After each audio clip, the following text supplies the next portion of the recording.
COSA, the Central Ontario Standardbred Association, proudly serving Ontario horse people with integrity and accountability. Collaborative, supportive, helping to ensure a vibrant harness racing industry. Lifetime membership is free and there are many benefits. Become a new member today. COSA, representing the interests of horse people racing at Ontario racetracks. To find out more, visit cosaonline.com.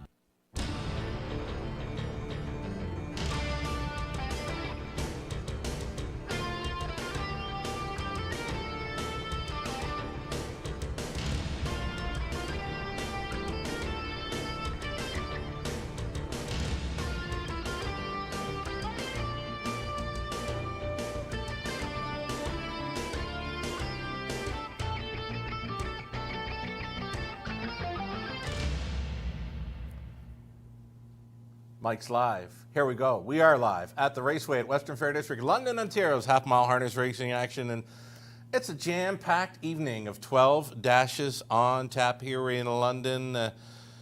Tuesday, last week, over $600,000 was wagered on our Tuesday card of last week, and you know what? We're hoping for some strong play again this evening. Not a whole lot of simulcast traffic out there, so Bet the Raceway. You'll be playing into some very nice pools all night long, I would assume. All 12 races, of course, featured on hpibet.com. And if you're playing from south of the border, play through TVG. There will be some ticket ideas and selections up on their website here very soon. Let's begin the pregame with a look at my HPI Bet Pick 5 play. Starting up in race number 1, we've gone to the inside to Sports Zipper. A really gutsy effort there for trainer Brett Lester. Last time out, Natasha Day stays on board for the drive. I like the chances of 1 with that rail advantage. And number 2, Acrobat Hanover is a must play. The strong combination of driver Colin Kelly, trainer Kyle Bossens, always deserves some consideration here in London. Over into race number 2, it's my key play for the early pick 5, using the 1 Let's Roar to make lots of noise from that inside advantage. Now this one got parked to the quarter mile last time out. Likely took a bit of shine away from Let's Roar as he just missed there in his latest against Lydia's Liberty. I think with the rail advantage, Let's Roar and Anthony Hahn will control things all the way, hoping Mikey shows up in race number 2. We're using a 3, 5, 8 in the third. Over into the 4th race, there is a key scratch. Now, I was going to key up the 4 PC Freewheeling, but the most notable key scratch on this evening's card, the 4 has scratched from the race 4 event. It's an autumn series for 2- and 3-year-old trotting fillies. So, you know what? A reduced field of 6, maybe it's the all button for you, but for me, it's going to be 1, 3, 5, 7. Going with the odd numbers again, the key scratch of number 4 likely would have been a key for many players on this pick 5. 4 is out of the 4th. Take note. 5th race to complete this early pick 5, brought to you by HPI Bet. It's the 3 Fernhill Breeze off the claim, or the 5 Cal Hanover, who closed up very strong at a huge number last time out. He caught my eye finishing up last week. Cal Hanover for value on the end of the pick 5, and the outside chance for 7. Note to self, Hanover went first time for Boston's last time out, beat most of these as the race favorite. Today gets a morning line of 8-1. Think about it. Alrighty, there you have it, a $7,500 guaranteed pool low take in the early pick 5, brought to you by hpibet.com. There is an early pick 4 that will begin in race number 4 of 12 tonight. And again, the key scratch of 4 had me looking elsewhere in the 4th race. We went to the odd numbers to start things up. And then in the 5th, it's the 3 Fernhill Breeze, Cal Hanover, note to self, Hanover. Went deepest of all in race number 6. Back on the pace for that. It will start another pick 5, but a third leg of the early pick 4 went 5 deep in there. There is a key play for me in race number 7, and that is number 6, Big Lady J. I'll tell you why. She had missed more than a month prior to her latest. She sat back off the pace when leaving the rails, wasn't in a hurry at all in the early going. She finished up very strong. Now, the thing with Big Lady J is she is so big that the turns are not to her liking here. Now, she did her best work on the straightaways. She moved up the backside well. The final turn was a little bit sluggish, but when she straightened out for home, she did show some very nice speed on the end. I like her chances to be a key player in race number 7 tonight. That is 6, Big Lady J, to complete the early pick 4. I did mention we've got a late pick 5 that will begin in race number 6, the back half of our program. Race number 6 to start up a late pick 5 in London. Let's take a peek. Again, we're 5 deep in that opening leg, staying with that key play. Big Lady J to show up for the Schneiders. Well, Cassidy Schneider training Rob Shepard on board. 5 deep in race number 8. Alrighty. And key play in the 9th race, number 3, Kevin Marvelous. Did you catch this race at Flamborough on October 7th? 15-1 and circled them like a 2-5 shot. We've seen quite a few of those in Ontario during the last week. Saw a few of those last night. You know, there's something about some of the horses on Post Parade that just jump out at you. Like the race 1 winner last night, I think it was Royal Double, just looked so good on parade. I think he was 10-1 in the morning line. He jogged like a 3-5 shot. And then in the finale, you had Fly Santana, and she just looked incredible on Post Parade. She stayed around 13-1 throughout. When she made front, it was over. You could tell this mare was full of herself last night. And again, at 13-1, she jogged like a 3-5 shot in last night's finale. So be aware when they're on Post Parade here in London. Just some of them just scream that they're ready for a big performance. Races 1 and 11 last night were exactly like that. So the 9th race, again, number 3, Kevin Marvelous. Again, he's 15-1 last time out over Flamborough. He circles them like a heavy favorite and jogs. So there's the key play in the 9th for me. The 10th race, using a 2, Grande Sealster, and the 6, Sobel play off the claim. There you have it, a late pick 5 in London for yours truly. Late pick 4 tonight, please note, with 12 races, it's going to begin in race number 9. Again, a dozen races, so we've got a late pick 4, normally in race 8, starts up in race 9 for our final 4 races on the card. And in that 9th race, yeah, I'm not staying away from number 3, Kevin Marvelous. He's my key play to start things up. If he's as good as he was at Flamborough on October 7th, they won't touch him. 10th race, 2 and 6, 4 deep in the 11th, and it gets a little more wide open, I'm thinking, in race number 12, and there is a late scratch that just came in. Scratch to 3, Jazz Beach from the finale. Okay, we've had some tickets, and you know what? Following the changes tonight, we're going to bring in Robert Reed Jr. again. He joined us last Tuesday and did a great job setting up the action, commentary throughout the night. Robert Reed Jr. is going to provide his tickets with us tonight. So, yeah, we're stepping things up. Make sure you tune in immediately following the program changes. Robert Reed Jr. will be setting up the early pick 5. My ticket, his ticket. We're going to do it all. Best bets on this evening's card. Let's have a look at some best bets early on in the program. 3rd race, in fact, for Ontario Racing. They've gone to He's Got Swagger, racing for the Hot Barn, and may go all the way again. He was lights out good in 53-3 in his latest over Grand River. If he can show that tonight here in London, he'll be tough to catch. For me, I'm all over Keb Marvelous. In race number 9, again, I watched this replay. He just jogged last time out at 15-1. Very tough to go against in my mind. A couple of more best bets on tonight's card later on in the program. Races 10 and 11. Robert Reed Jr. is going to Sobel play in race number 10. Coming in off the claim will be starting for Lindsay Kerr. And Robert notes this one had an impossible post in each of his last 3 starts. Be aware and awake for 6. Sobel play. Robert Reed Jr.'s best bet in race 10. And for Lou Sorella, bottom of the 9th was impressive here last week. Lou says she was an easy winner and will look to double up in race number 11. There you have it, folks. And that would be a pregame show in and done. I'll be hustling upstairs very soon to provide the program changes. And as mentioned, we'll be bringing in Robert Reed Jr., his pick 5 ticket idea. He'll provide pick 4s later on this evening throughout the program with commentary and more. We're glad you're with us tonight. Best of luck on 12 races at the Raceway at Western Fair District.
So, good evening once again, everyone, and welcome to the Raceway at Western Fair District, London, Ontario's half-mile harness racing action.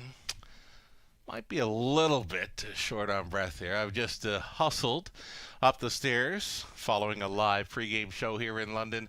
I'm your announcer, Shannon Sugardoe, with you for the program changes coming up here soon. 18 degrees Celsius, and that is 64 Fahrenheit. We'll take our time going through the program changes here this evening. There's a few.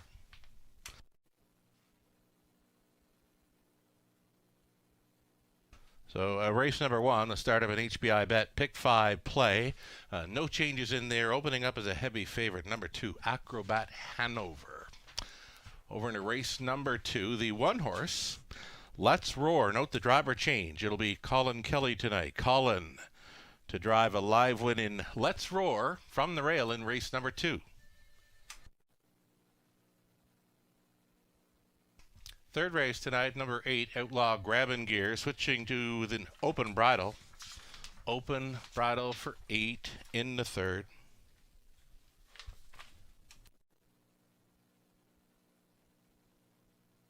Fourth race, a couple of added lines from October 8th in London. Chase and Jaden finished 8th by the looks of things, well back there.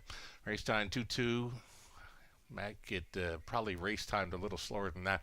Number 3, Aluna Sealster, was a third place finisher for Greg Dustin on this evening. A key scratch in the fourth race, opening leg of the early pick 4. Number 4, PC Free Wheeling, not going tonight.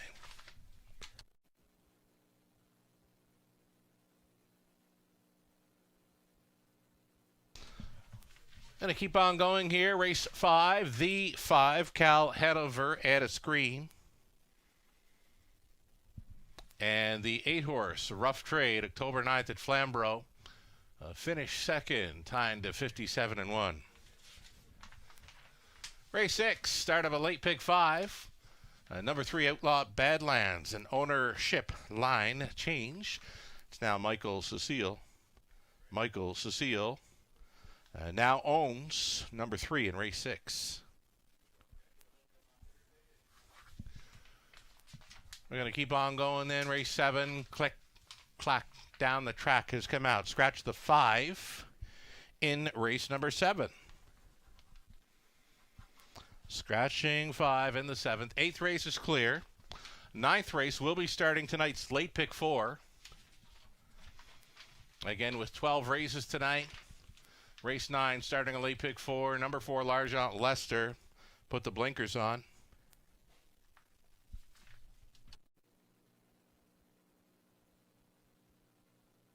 10th race. Oh boy. 10th race. Put the blinkers on 1. Put the blinkers on 3. Off Lasix the 4. And scratch the 7. Singhampton Kenny. A number of changes just coming in here for race number 10.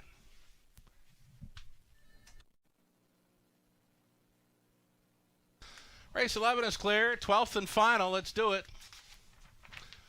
Scratch the 3, Jazz Beach in race number 12. We've got you up to speed thus far on changes. Anything else that comes late, we'll inform you.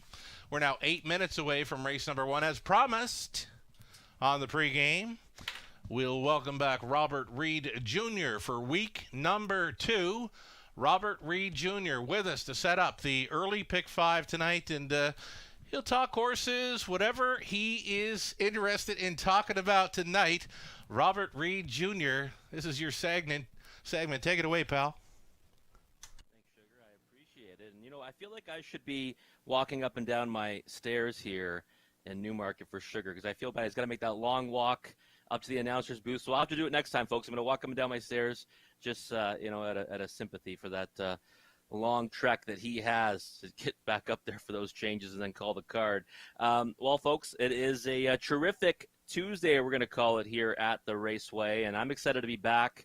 Of course, we're going to get to this pick 5 in just a moment. We've got guaranteed pick pools all night, 2 pick 5s, 2 pick 4s, all guaranteed at $7,500 a piece.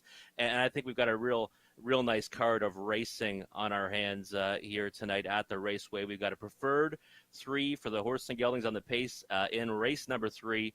Race number 4 is the Autumn Series. Leg of the Autumn Series for 2-year-old and 3-year-old filly trotters. And the last race of the night, race 12. We got 12 dashes tonight. And that one's going to be the added distance event with that high 5 wager, which I just absolutely love. So I can't wait to get to that one. But let's take a look at these early pick 5 wagers. We're going to start off with Sugars. We'll always start off with Sugars, but now this week I got to make some tickets as well. I'm excited about that. But Sugar is going to go too deep in the opener, so I'm going to try to beat our heavy favorite right now, Acrobat Hanover. He's going to also use Sports Zipper, so too deep in the first.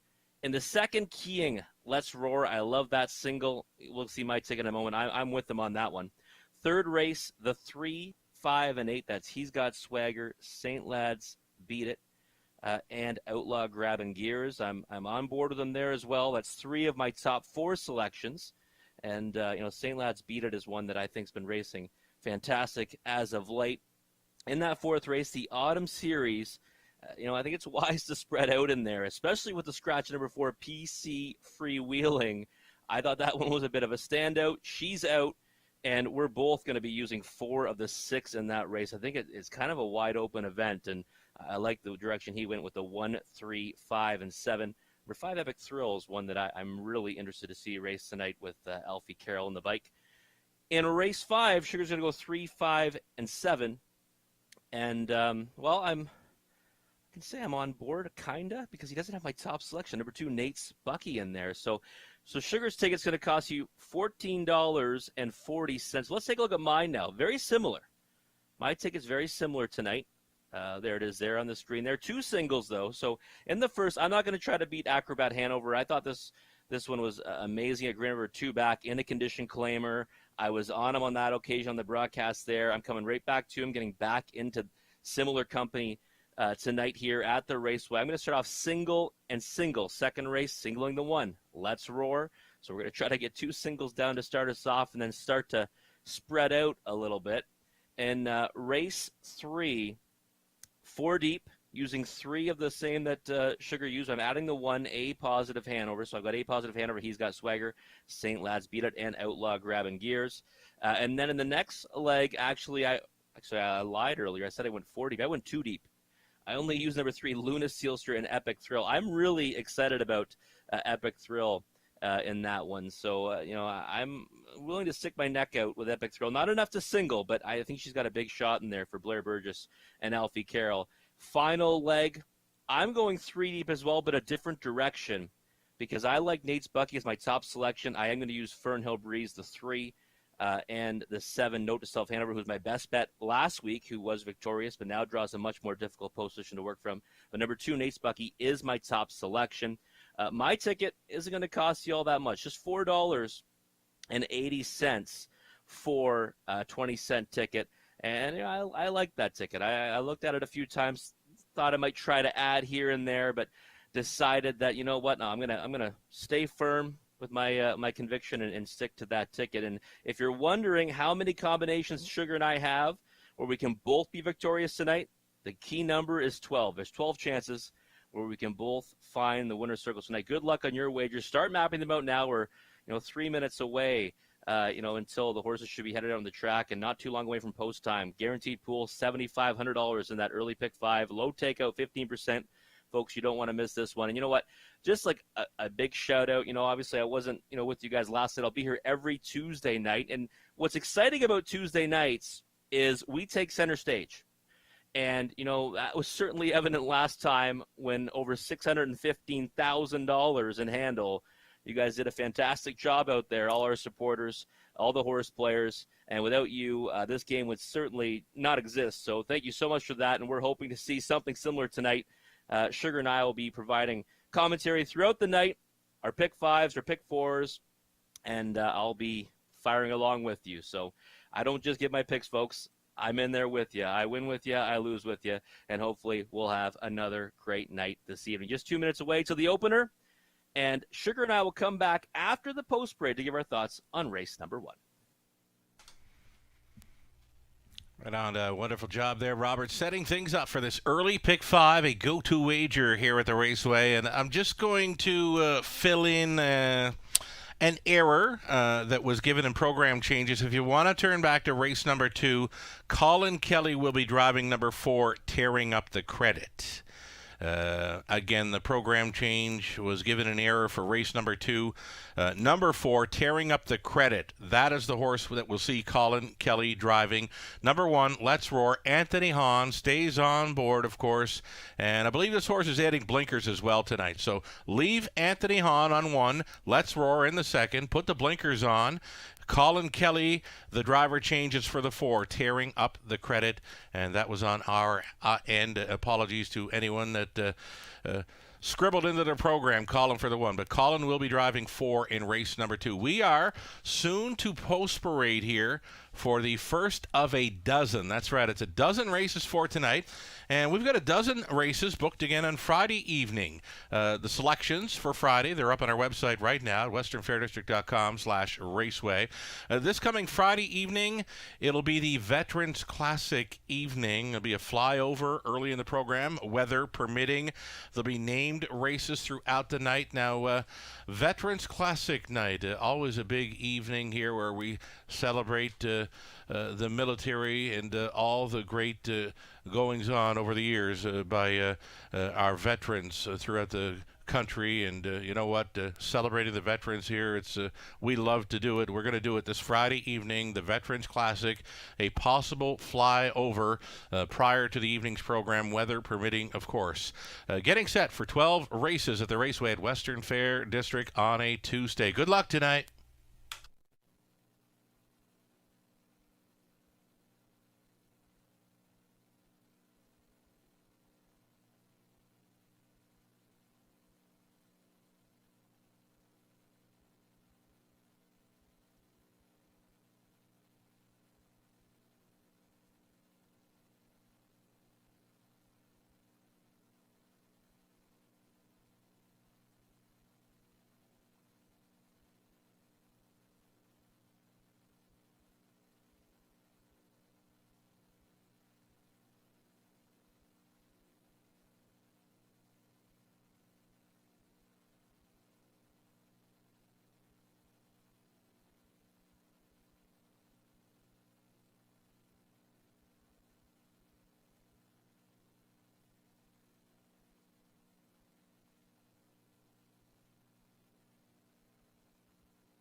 What a beautiful sunny evening here in London, Ontario. There you can see the horses vacating the paddock. They'll be underneath the road next to us here. They travel through a tunnel underneath the road that goes next to the raceway, through the tunnel, and stepping out on track for a post parade of race 1. Stand by.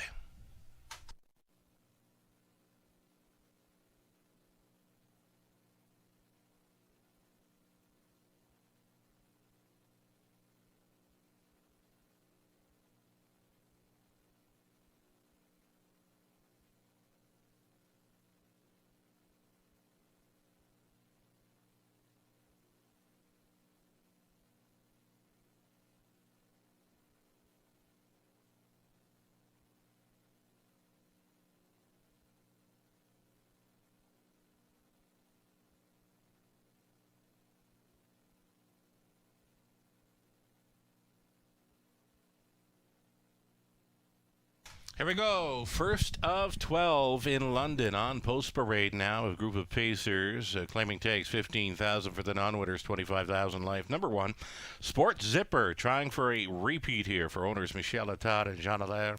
Brett Lester training Nat Day stays on. Heavy favorite here at number 2, Acrobat Hanover for owner Brad Gray. The trainer Kyle Boston's Colin Kelly on board. Took a while to see a favorite show up in the winner's circle here last night.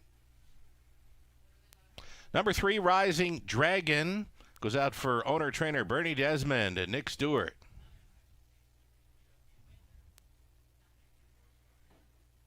Dragon Teen for Don Rankin Jr., the owner-trainer-driver.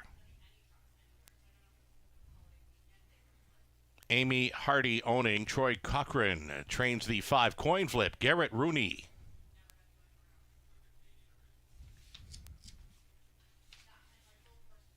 George's Credit from Post 6. It'll be Ryan DeRoche aboard for the owner Rick Edwards, trainer Steve Roberts. 7, Outside AJ Knight, Brett McDonald for owners Greg Campbell, Angelo DeLellis, Greg trains Brett McDonald on 7. And then the 8, Don't Exclude Me, Preston Shaw owning and driving, conditioned by Emily Leake. And there you have it. It's a field of 8 on the pace for race number 1, the Daily Double Exactor Try Superfecta. The HBI bet, pick 5 play right up front, strongly supported here in the early going. Favorite continues to be 2, Acrobat Hanover. Number 1, Sport Zipper, taking 5-2 action here as the second choice. It appears to be down to those 2 for the exactor factor here in the opener. We'll get a look at our top selections here as we get close to a race 1 in London.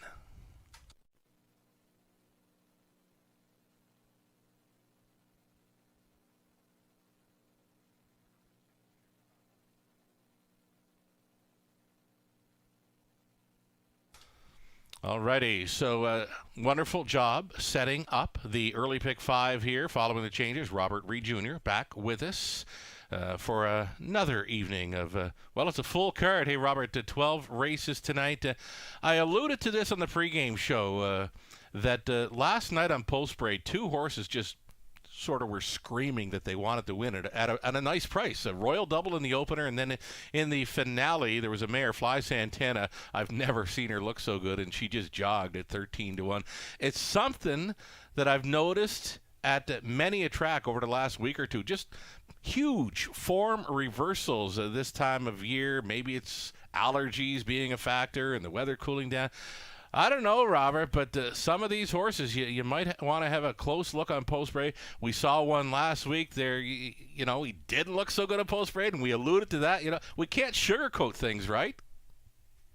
No, absolutely not. You know, in pre-race appearance is so important, and that's why, you know, here at the Raceway, the broadcast team does such a great job at showing us all the horses prior to the race, because it really is an element that is of the utmost importance. You know, you want to, you know, obviously I can't see the warm-ups. You get to see those, and you do give commentary on those, Sugar. Mm-hmm. Those are equally as important. But, you know, that pre-race appearance, and even, you know, last Tuesday night, we kind of noticed a couple on the card that we didn't have on top, Mm-hmm. but we thought they looked really good, and they went out and made a good account of themselves. So Sure. It could be a lot of different things. Cooler weather. I remember back when I used to claim horses and own quite a few of them, you look for horses this time of year that race better as the weather gets cooler. Oh, for sure. There was a little mare around here. I know she's down in the Maritimes now. Mighty Mouse. She was a great winter horse in London. I spoke to the connections at the time that had her, and they said she just doesn't want to try in the summer. She washes out, or the allergies bother her. But you know what? We had a look at number 2, Acrobat Hanover. Looked calm, cool, and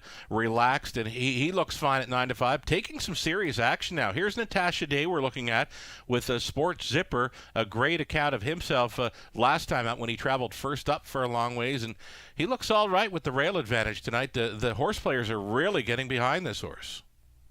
I'm a little bit surprised right now this was taking this much support, and not to take anything away from the performance last time. I thought he raced fantastic. I just thought that he might be a little bit overmatched tonight with Acrobat Hanover. I thought the odds earlier was probably going to be close to what we'd see at post time. I think it will flip once again. I do think it's a 2-horse race. That's why I agree with you using both of them in here. I just wanted to take a shot at singling one and spending a little bit less, just in case we don't get a big, payout if this runs pretty formful throughout the sequence. But, I do think Sports Zipper is the next logical one. But for me, Acrobat Hanover getting back against Condition Claiming Company, I really can't go against him and the connections of Boston and Kelly. Yeah, I like the inside post, too, for Acrobat Hanover. He's a sharp winner over Grand River when two-hole riding, 2 back and 56 and 1. Not a whole lot in here showing that 55 and 56 kind of speed. Maybe the added distance thing. Last time out, it wasn't to his liking. He's back to the mile. We run the added distance of a mile and a 16th in our high five finales. Not many tracks do an added distance race as far as harness racing goes. We're happy to have it. We can put a field of 9 on track. Here's another one maybe to eye up for long shot players. Number 6, George's Credit. I think strictly racing for 3rd or 4th in here. I'm with you. It's either 1-2 or 2-1 for me in the opener on the exactor. Maybe try to find some value underneath, right, for the 3rd and 4th spots. Yeah, you've got to look for prices in behind. If it runs out favorite, it's not going to really be very fruitful, will it be? And I know a lot of people's mindsets that if you do like the two favorites here, you got to try to split them really to kind of get a big payout. But I'm not sure if that's going to be possible in here because they both draw inside right beside each other, and I think there's a very good chance that they might just try to control the race. And I looked at George's Credit long and hard and ended up not using that one in my top 4, and I went to my third choice. I went to number 4, Dragon Teen. Just think that he might be able to sit a favorable trip and hit the ticket, but he's 8-1, and if it runs 2-1-4, Sugar, we know it's not going to pay very much. Yeah, might be able to get an order of fries or a coffee somewhere, and even that would be asking for a lot, right? So we're getting set. We're seconds away now from race number 1. Again, it's a beautiful, clear, and sunny evening. Track conditions fast. The temperatures remain warm here. Cameraman Trev mentions it will cool down this weekend. For a heavy guy like me, I like the cooler temperatures. I don't mind a cooler fall and the winter temps as well. A long, hot summer is not really to my liking, but you know what? Great to see a beautiful night for harness racing action here in the Forest City of Ontario. The starter has called him in for race number 1.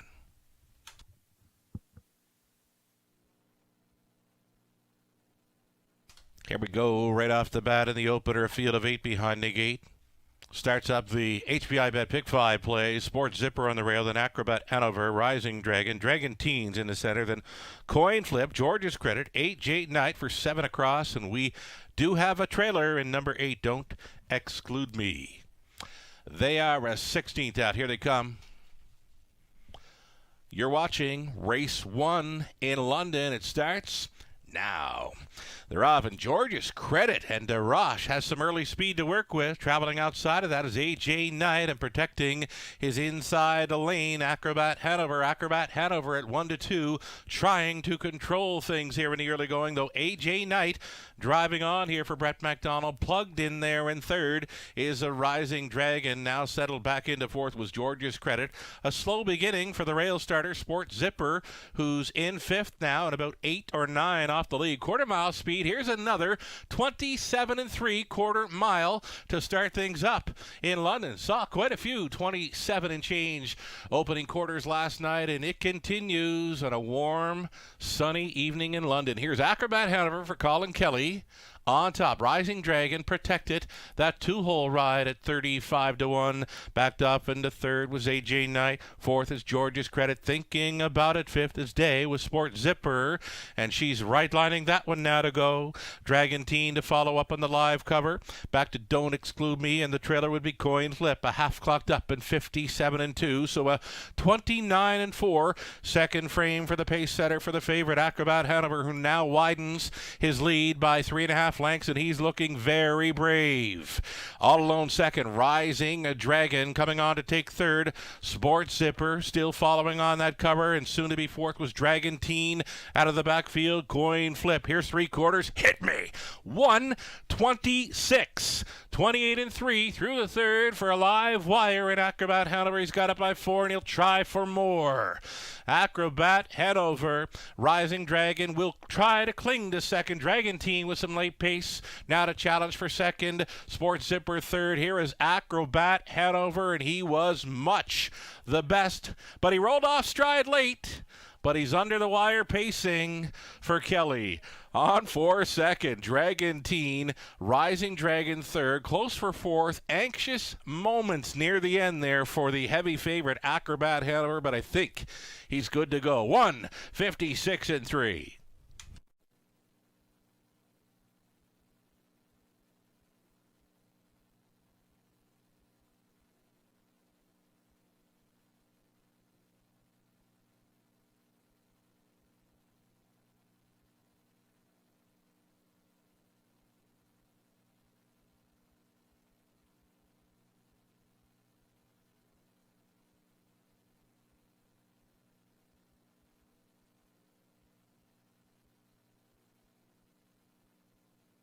Unofficial winner number 2, Acrobat Hanover, and he's now the subject of a judge's inquiry. They're going to review his action through the stretch. You can see him on top by a wide margin, and he just gets a little bit funky gated. Just didn't like the look of that finish line, and he was back down pacing at the finish, though he is the subject of a judge's inquiry. Unofficial 2, 4, 3, and 5 here in the opener.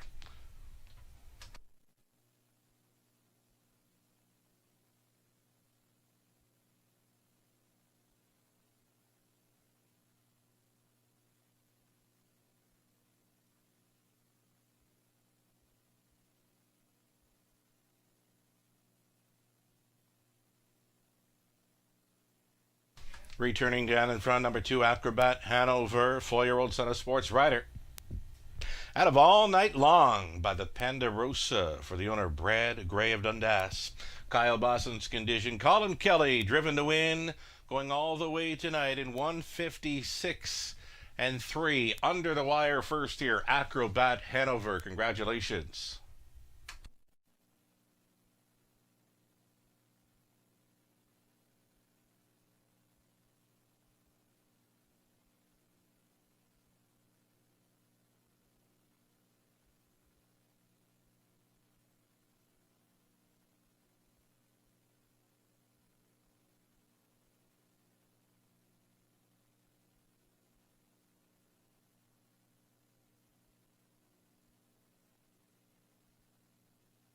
Judges make the call. No violations by number 2. Back down pacing at the finish, and nothing close. 2, 4, 3, 5. Looking to stand here in race 1.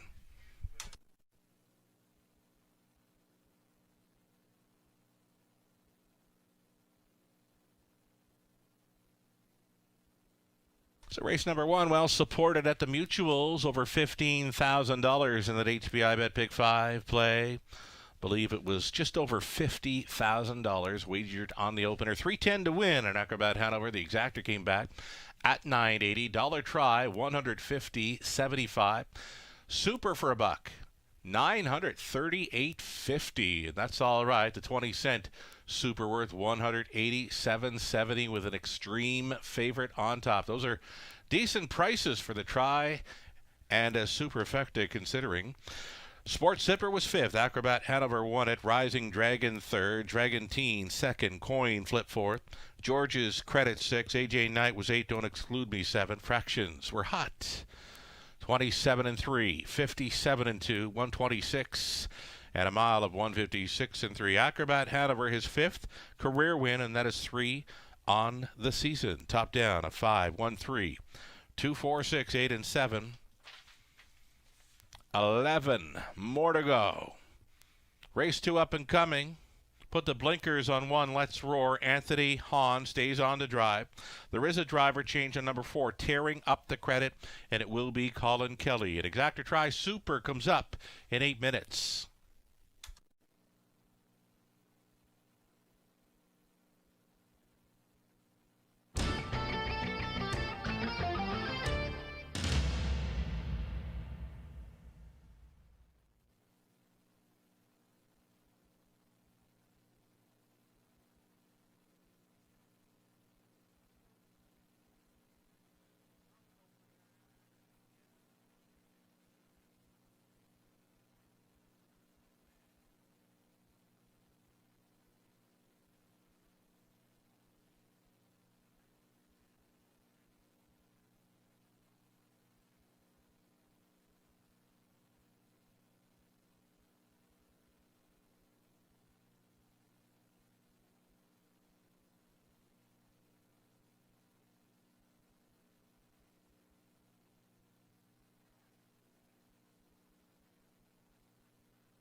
So again, the only changes to take note of here, the upcoming second race, number 1, Let's Roar. The blinkers will be going on.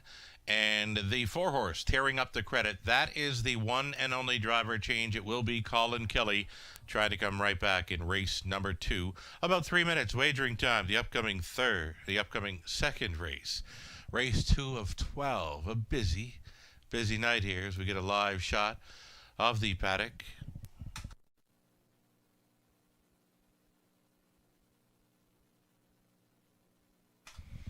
And we'll keep you informed of the live money left in play on our multi-leg wagers throughout the night. And, of course, with that heavy favorite scoring in the opener, $9,324, a huge chunk of the pool still live and in play following the victory by Acrobat Hanover. $15,000 plus pool. It's a go-to wager and will continue to be. We've got an early pick 4. Starting up in race number 4 tonight. Late pick 5 will begin in race 6. And please note that because we do feature 12 races this evening, late pick 4 will be on our final 4 beginning in race 9.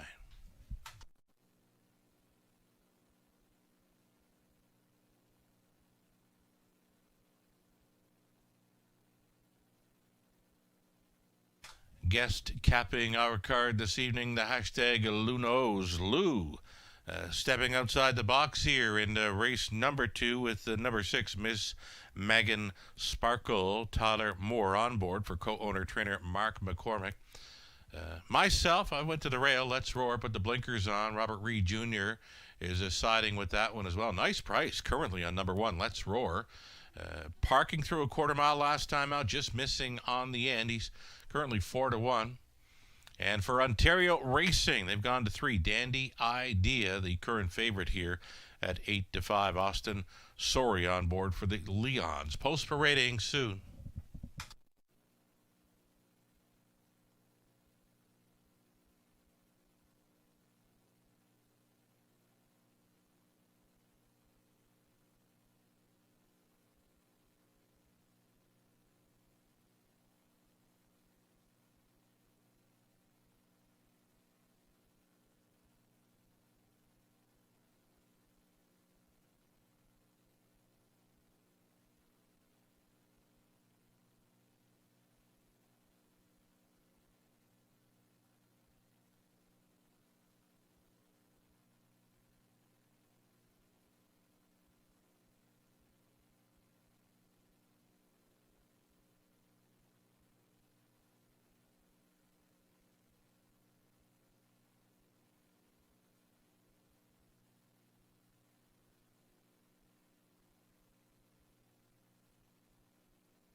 Alrighty, post parading now for the second of 12. You're looking at Let's Roar with the blinkers going on. Anthony Hahn stays on for trainer Meg Chrome.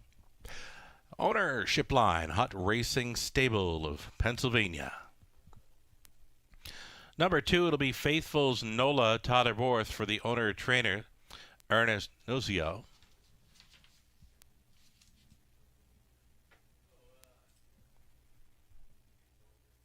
There's a look at number 3, Dandy Idea or owner Annie Leon. It's Billy on Junior Train. Austin Sorey is in the sulky, a co-fave right now at 2-1 with the 1. Let's Roar. Tearing up the credit for, it's going to be Colin Kelly now on board for the owner-trainer Diana McIntosh.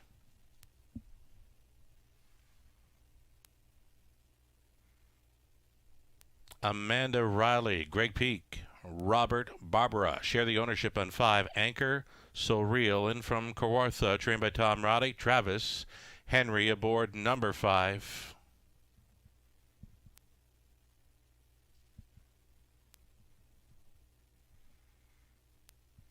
Taking action here, number 6, Ms. Megan Sparkle, Mark McCormick, along with Megan McCormick share the ownership with Mark Training. Tyler Moore in the sulky. Len Rosine of London owning 7. Cherie Almore at Stable Brian Train. Natasha Day driven. And rounding this one out, Lydia's Liberty at a nice price from Post 8. She beat some of these last time out for owner Ron Nobes, trainer Randy Marriage. Garrett Rooney stays on board to drive. Those are your 8 pacers for the second exactor try at a super.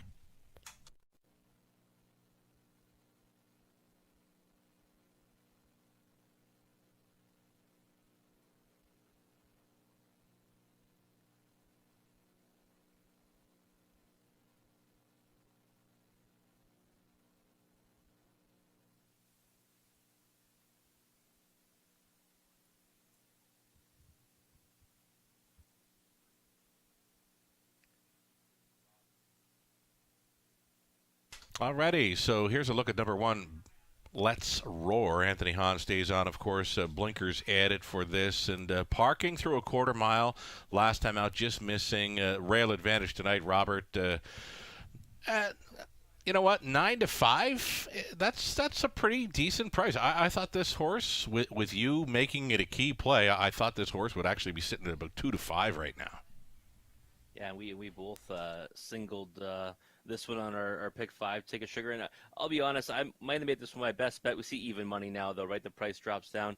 I just thought from the pole position and that line, the fractions might not look as impressive as they were, but they were racing. And, she got a pretty difficult journey before getting to the lead, and she took on all challenges. I thought it was a fantastic effort from Let's Roar last time, and blinkers go on tonight. 6-5 on the board right now. That's probably more like it. I actually thought maybe she'd be less than even money come post time, though. Yeah, my thoughts exactly. And she wasn't even done at the finish line. I mean, Lydia's Liberty came to her. She didn't give up totally. She was right there at the finish. And like you said, she was hounded throughout. She parked through the quarter. She's approached at the half, and she took on all comers and a great account for herself. Right now, has drifted up to 2-1 as the 6 takes some late action. And I'm with you. Let's Roar. I'd be very surprised to see her go anywhere above even money in this one. Yeah, 2-1 right now. That's a monstrous price. Again, I doubt it's going to hold up. Miss Megan Sparkle taking the support right now down to 2-5. Again, I think that price will float up in just a minute or two. But I understand, why people like her. I put her in the 3rd spot.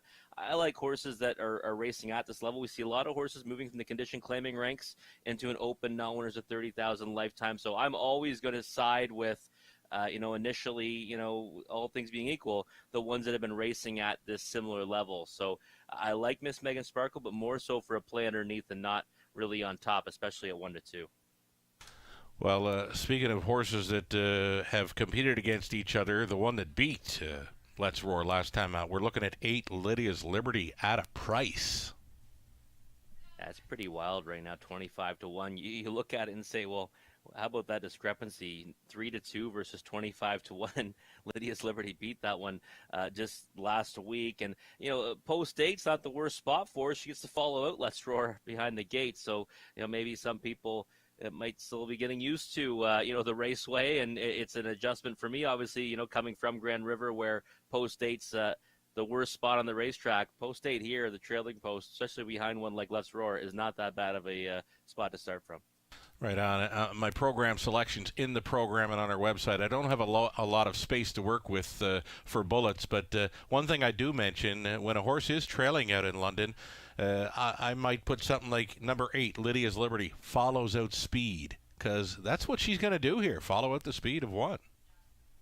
Yeah, and if horses, have done that in the past and are savvy at following one out, they can get away really nicely. Sometimes even as good as the the 2-hole behind one that blasts off the gate. So I love going to horses, from Post 8 here that are at a price. I did not expect Lydia's Liberty to be at a price, to be perfectly honest, especially 19-1. Now down to 16. I might see it continue to drop come post time, but I'd be using her everywhere in my exotics, that's for sure. Horse player still on the 6, Miss Megan Sparkle from a 6-hole in London with speed to her inside. That's a tough ask. Over bet? I think so for sure. I don't mind seeing her as one to use underneath. Right now, 3-5 to me is definitely over bet. Let's Roar has speed. Dandy Idea has speed. And I wouldn't be surprised to see tearing up the credit leave out tonight with Colin Kelly aboard. So I'm just not sure how the trip works out for Miss Megan Sparkle. And I couldn't get there at 3-5, that's for sure.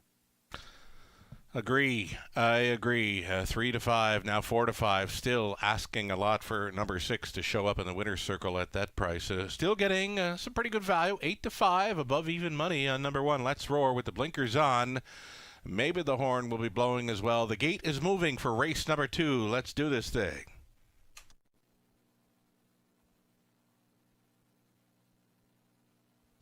In behind then from the inside, Let's Roar, Faithful's Nola, Dandy Idea, tearing up the credit from post 4, Anchor, So Real, Miss Megan Sparkle, Sharia Moore on the outside, and trailing out, Lydia's Liberty at 11-1, top of the stretch. Race 2, Pacers, pick up speed, here they come. Off and pacing. Dandy Idea with early speed. Let's Roar with that rail advantage. She's out first and plugged in from the back to her spot. Lydia's Liberty. She's following out the speed and she's protecting her inside lane. Dandy Idea still out there pressing on through that opening 8th and straightening for the backside run. Let's Roar has won the early battle. Taking back, ducking and tucking into 3rd. Dandy Idea and Lydia's Liberty. She protected that 2-hole ride, and that's where she sits 2nd at the quarter mile. It's another quick one of 27-3. Let's Roar closed up at even money. She's on top, 2nd best. Lydia's Liberty back out and rolling here. Dandy Idea was a handful for Sori, so he tipped her out again, and she is challenging here at 3/8 completion. It's Faithful's Nola, gapped off in 4th, and a peek to the outside into 5th. There goes tearing up the credit. Along the inside, Miss Megan Sparkle getting tippy-tap reminders. Around that was Anchor So Real and the trailer Sharia Moore, 57-1 at the half, and being hounded once again this week. Let's Roar with a Dandy Idea still pressing here. 3/8 left to go. Lydia's Liberty tripping out again. She's back on for the deuce and tipping 3 deep down the backstretch, tearing up the credit. Following up on that move, Anchor So Real and a buried 5th for Faithful's and Nola. On by 3/4. Here's Let's Roar. She got there in 1:26-2, so she tossed a 29-1 3rd frame at them. Racing at a 2nd, tearing up the credit. Lydia's Liberty fights on for the deuce and out of the backfield. Anchor So Real along the inside. Faithful's Nola. Here is Let's Roar, still making noise up front. Anthony Hahn on cruise control now. He's just keeping her to task. Let's Roar, blinkers on, horn blowing. She's home, a winner by 3. Tearing up for credit, on for 2nd. Lydia's Liberty held 3rd. Faithful's Nola looked to be 4th. 1:56-2. Let's Roar downtown in London.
So number one, Let's Roar, hounded all the way, but she had plenty to take her race number two here by an open margin. Tearing up the credit, a solid second best finisher there at 8-1. And number 8, Lydia's Liberty holding third. 2, Faithful's Nola at 80-1, rounding out a superfecta. Here's Anthony Hahn coming back with Let's Roar, the 3-year-old daughter of Shadow Play. Head of Tiger Style by Life Sign. For Hut Racing Stable of Pennsylvania, Meg Crone condition, Anthony Hahn, driven to win as the filly goes all the way in 156-2. Her third career win, her second on the season, her first in the Forest City of Ontario. Congratulations.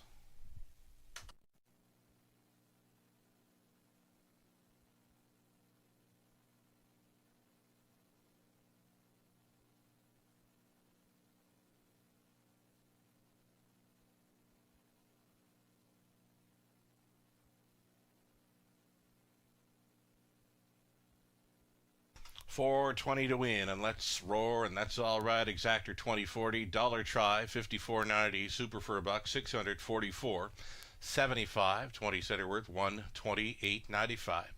This evening's early daily double, chalky double for $7.20. Let's Roar won it. Faithful's Nola fourth, Dandy Idea at 7, tearing up the credit second. Anchor So Real fifth. Ms. Megan Sparkle 8, Sharia Moore 6, Lydia's Liberty third. 27-3, 57-1, 126-2, and it's a mile of 156-2. Let's Roar just went all the way. Rundown of 14725, 863. Third is next. Open bridle for number 8, Outlaw Grabbin' Gears. Follows out some speed there of a positive Hanover and Rankin. It's preferred 3 on the pace. Exactor try, superfecta, 7 minutes to post time.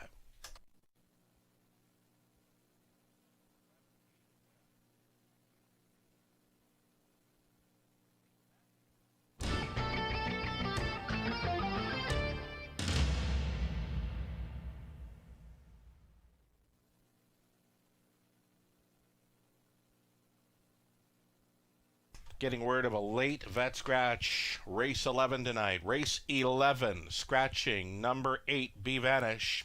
A late vet scratch just in. Race 11, scratch 8.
Still a bit over 20% of the pick 5 pool in play, 3,600 plus from a pool of over $15,000. It's been chalky thus far.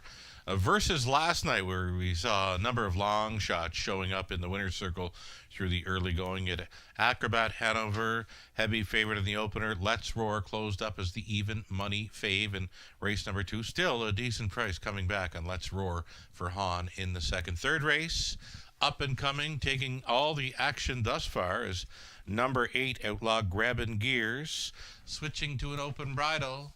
And leaving from the trailing spot, there's 9 to 5 action. And number 3, He's Got Swagger, going out for the Hot Barn of Rachel Andrew. Surprisingly huge victory last time out. Cruised to a gate-to-wire score over Grand River at 53-3. Just an eye-popping win for He's Got Swagger in his latest.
Horses vacating the paddock here for the upcoming third. And number 5, St. Lad's Beat It, goes out for owner Rebecca Williamson. Rebecca's celebrating a birthday today.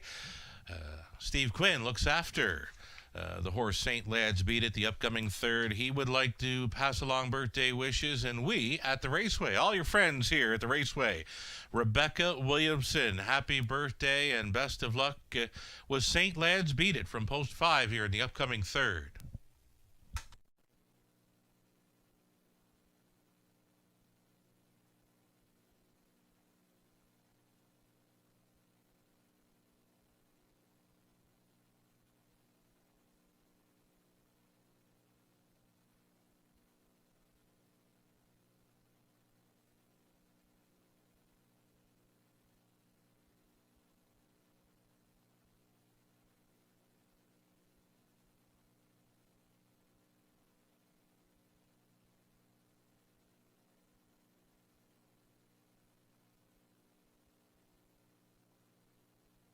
Stepping in on Post Parade now, the starters in a preferred 3 event. First $10,000 on the pace. A Positive Hanover, the rail.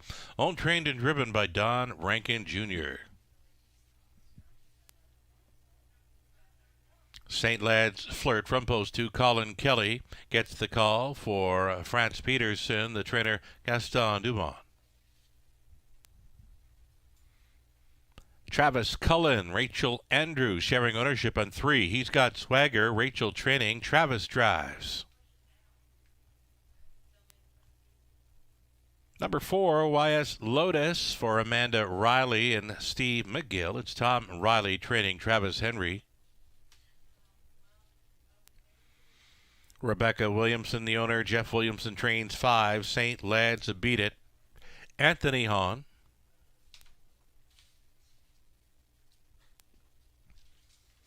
Better Be Gooda, number 6. Rob Shepard driving for Leanne Murphy. The trainer's Blake McIntosh.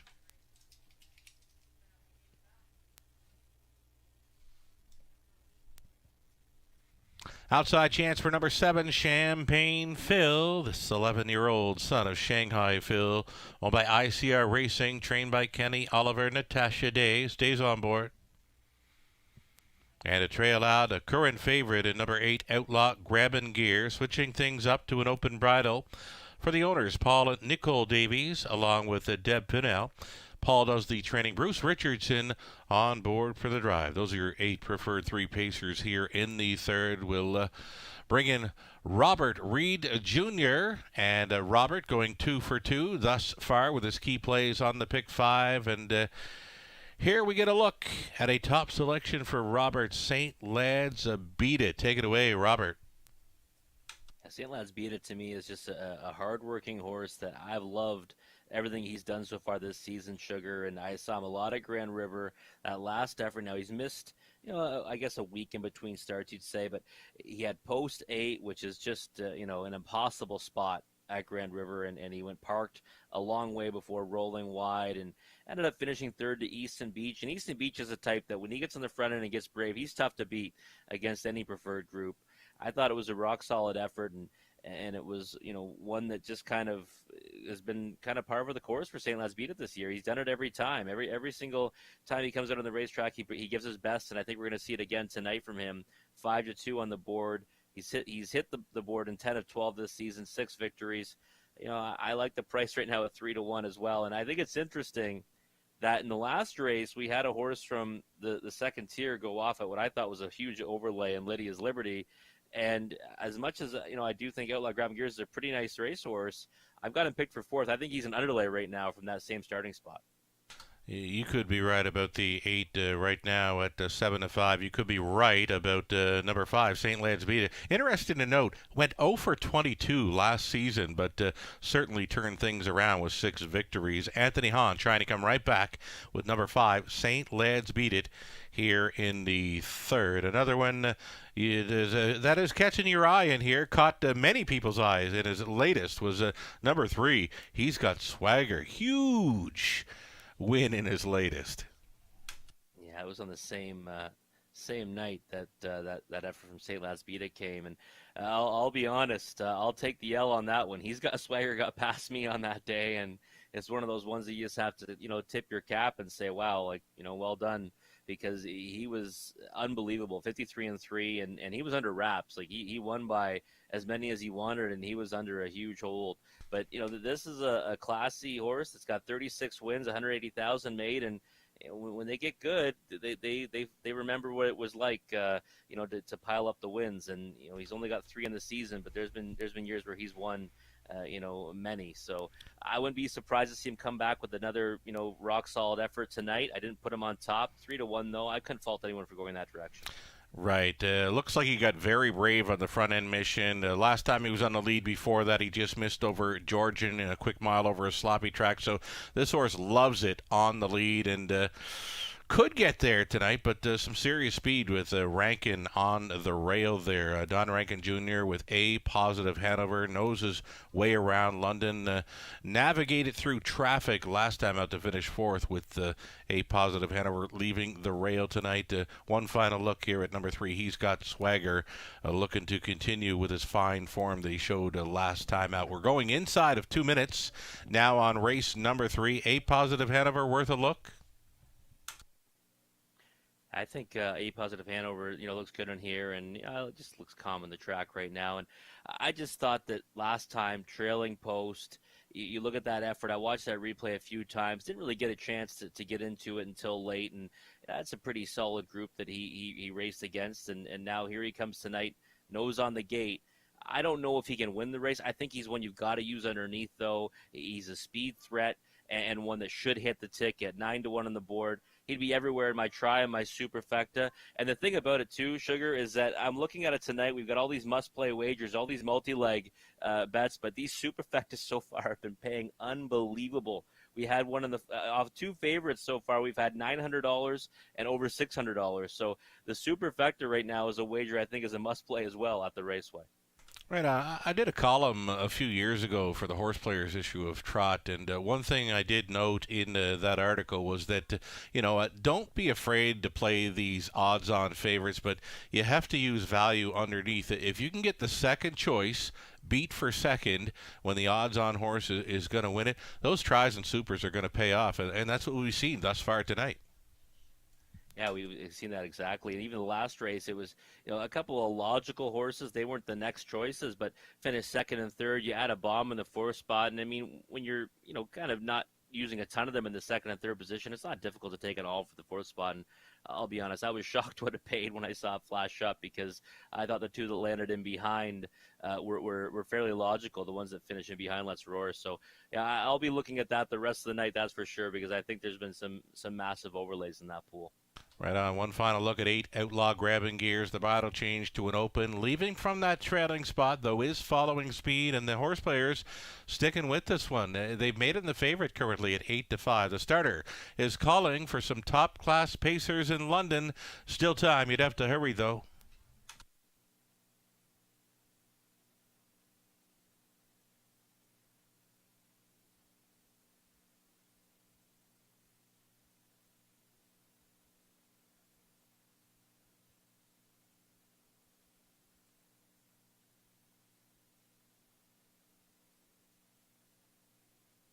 Gates moving.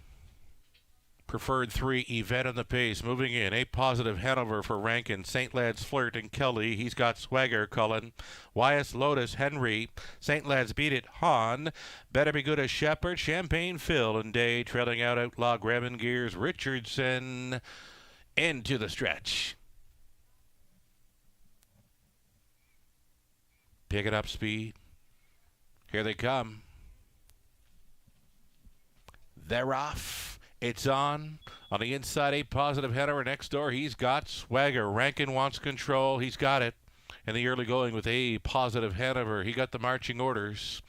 Second best, he's got a Swagger and up on the trailing spot to be third. Maybe thinking about it early here. Outlaw Grabbing Gears for Richardson. Fourth and in, St. Lad's a Flirt. Spying up the speed from fifth. That'll be YS Lotus. Then we go back to Champagne Phil, who had a nice getaway. St. Lad's Beat It getting underway from seventh already. And the trailer Better Be Good, a quarter-mile speed. Comfortable here. Maybe. For A positive Hanover, it was 28 flat, and he appears to be a handful. He's on the bit for Rankin. The lead is 2.5 lengths. He's got Swagger. Continues with the follow-in trip. Second, Outlaw Grabbing Gears now. Peeking to the outside in third, and Richardson commits to go first up with just over a lap to go. He'll give cover to St. Lad's Flirt along the inside as YS Lotus catching up to cover, and now third over 6, St. Lad's Beat It. A buried 7, Champagne Phil the trailer. Bending to the 5/8, that is Better Be Good. A 57, the halftime speed. A positive Hanover is still leading by 2. He's got Swagger chased along in second. Outlaw Grabbing Gears. Grit grinding away. He's third. Fourth and in for YS Lotus. Fifth and still buried at that. Champagne Phil. Then we go back to St. Lad's Flirt. St. Lad's Beat It. It's not going to happen.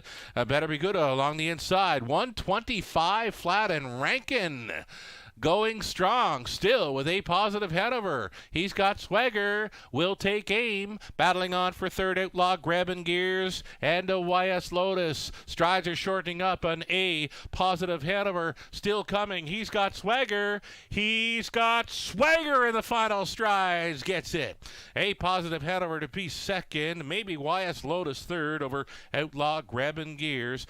Pocket riding to victory. He's got Swagger to preferred. It's 2 in a row in Ontario tonight. 154-4.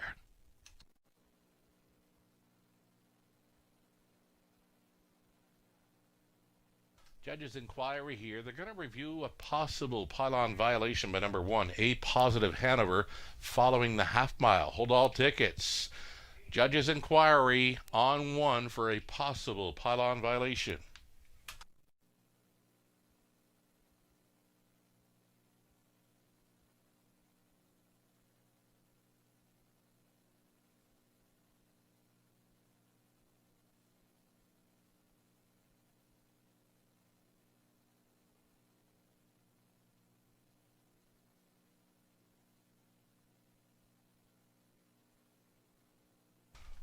late action. Late tote action came in on number 3. He's got Swagger here in the third. Dropped to 4-5. Make him the favorite at post time. He just went by.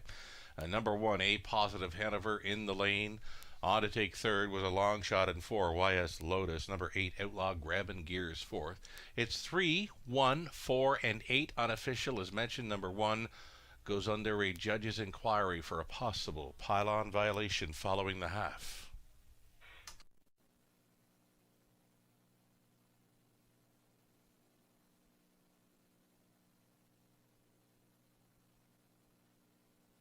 Was actually number 8, Outlaw Grabbing Gears, on for the show, though. 3, 1, 8, and 4 unofficial.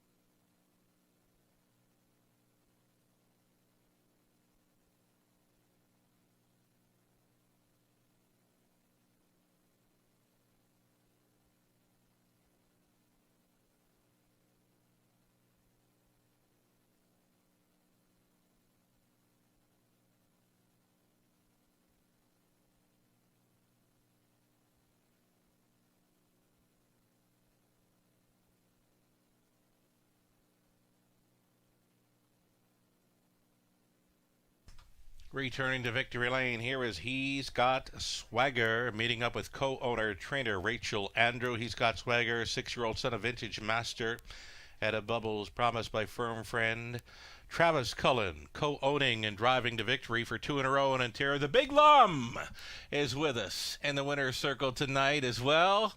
Right on, Terry.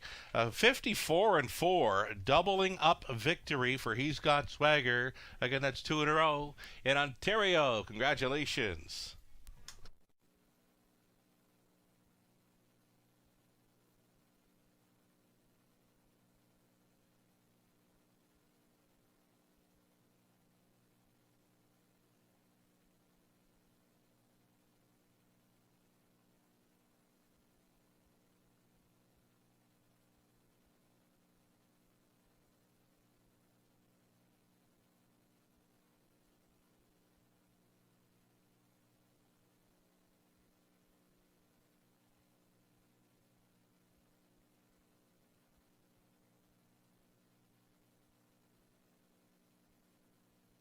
Again, 3, 1, 8, and 4. It's unofficial here in the third. Ryan Clements, again, filling in as our track photographer this evening. One more night behind the lens for Ryan Clements.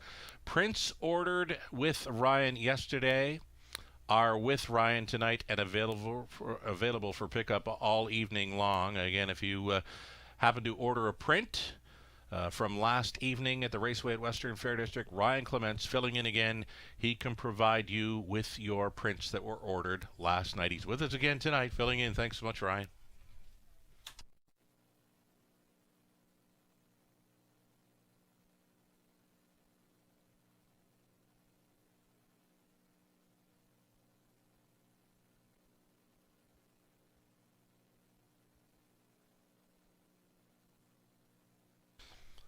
And again, an ongoing judge's inquiry. They're still reviewing action by number 1 for a possible pylon violation following the half. Hold all tickets here.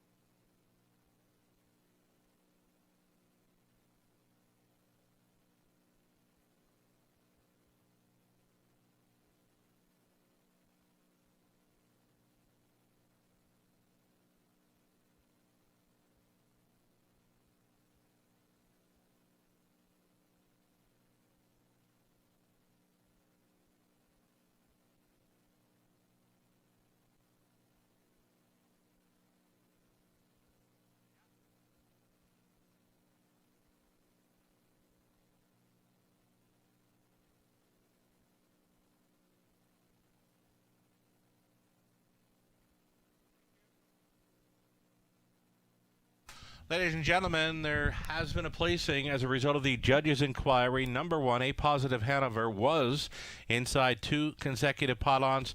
Following the half mile, he was double lapped on at the finish.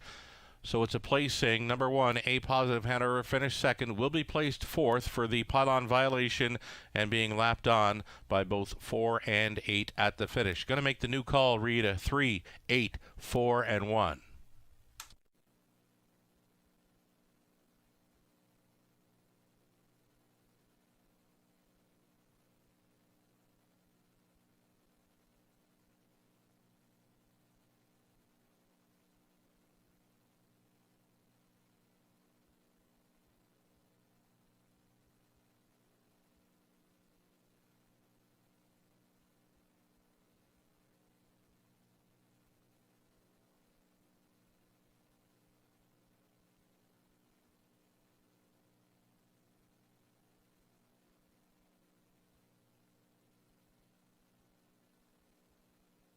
Going official here, A Positive Hanover finished second and was placed fourth for a pylon violation and being double lapped on by 4 and 8.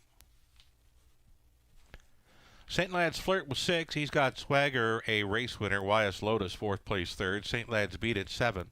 Better Be Good was 8. Champagne Phil, 5th. Outlaw Grabbin' Gears, 3rd placed, 2nd.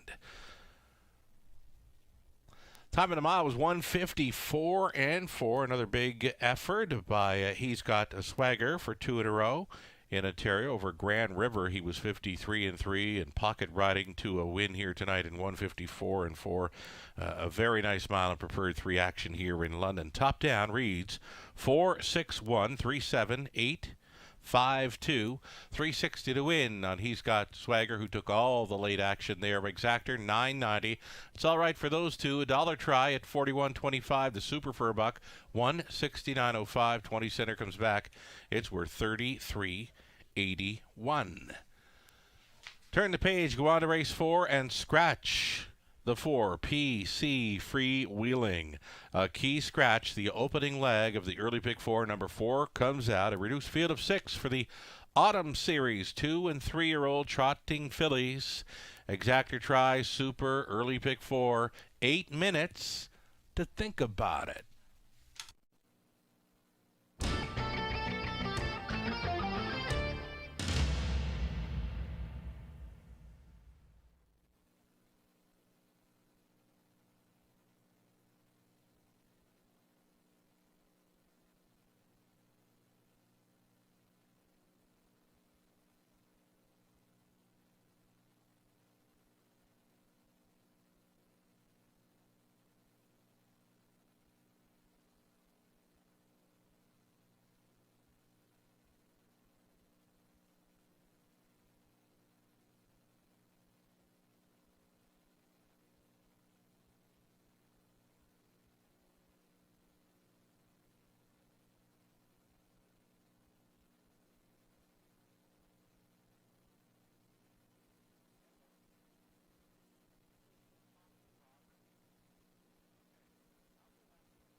right. He's got swagger, keeps the favorite parade going in race number 3. Sugar and I are both alive in the early pick 5, but we need something funny to happen in the last couple of legs where we just have enough to eat off the value menu with the winnings. But race number 4, it all starts again. Guaranteed pick 4 pool of $7,500. Let's take a look at our tickets. We'll look at Sugar's first. And Sugar's going to spread out and in the first 3 legs and then go to a single. And oddly enough, I'm doing the same, but we're on different singles, folks. First leg, 4 deep. 1, 3, 5, and 7. I like what he's doing there. This is the first leg of the autumn series here in race 4. It's young trotters. You want to have some coverage. Second leg, 3, 5, and 7. Fernhill Breeze, Cal Hanover, Notice Self Hanover. I like those ones as well, but I do also like Nate's Bucky. 6th race, he's spreading wide here. 5 deep, 2, 3, 4, 6, and 8. And I do like 4 of those 5 in there. I actually left out Artistic Pick, who I was on last time.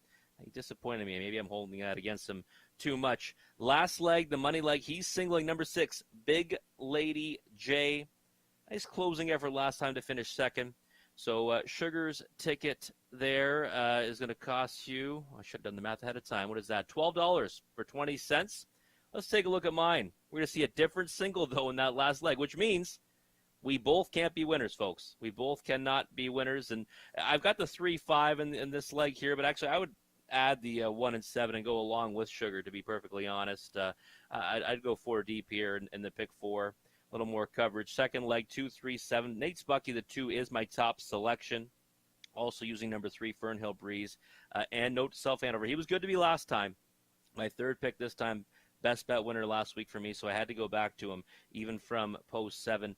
In the 6th race, 4 deep, Carson Shadow is my top selection. Also using Outlaw Badlands, Life is Better and Good and Sweet. And then the 7th race, I decided to single number 3, Got Rhythm, and hoping this one will be a bit of a price. Has been off some time. I don't usually bet horses off time or put them on top, but I like it when they go to a new barn because that means they've been off some time. They're with new connections, and they've had a lot of time to sort things out and get this filly where she needs to be. She draws well. I don't mind a couple of her lines over at Rito Carlton, and if she takes a step forward, I think she can be competitive with this group, and I think she should be a price. So I singled number 3, Got Rhythm, in race number 7, hoping that the trainer change will elicit a better result for that filly. My ticket on the screen would cost you $4.80, but I'd actually double it to $9.60 and add the 1 and 7 here in the opening leg. Young trotters want some coverage because sometimes some funny things can happen. But I do like number 5, Epic Thrill. Right now, 9-2 on the board. So that is my top selection in here. But that is the way Sugar and I see the pick 4. Again, guaranteed pool, $7,500. You want to get your wagers in now because we're just about 1 minute away until the trotters make their way onto the track. We'll come back and talk about this 4th race a little more with Sugar after the post break.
Fourth race, Post Parade coming up. It's the Autumn Series showing up in London for 2- and 3-year-old trotting fillies.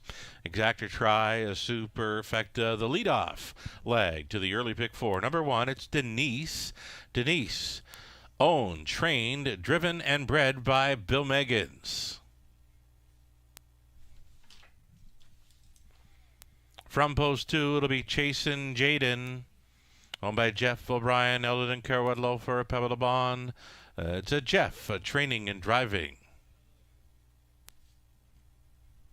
Current favorite is number 3, Luna Sealster. It's Sean O'Brien owning. It's Greg Dustin, training and driving. A key scratch of number 4, PC Freewheeling. There's a look at number 5, Epic Thrill, Alfie Carroll tonight. This one owned by RAW Equine Inc., Jim Walker and Karen Olson Burgess, Blair Burgess conditions. Vicky White, the owner. Nelson White trains 6, City Lady, Austin Sorey. And then to complete the field, a number 7, Enjoy the Moment. Leaving outside post 6 now for Preston Shaw with Emily Leak conditioning. Preston will be driving. Those are your 6 trotters for the Autumn Series. 2- and 3-year-old trotting fillies up and coming here for the opening leg of an early pick 4.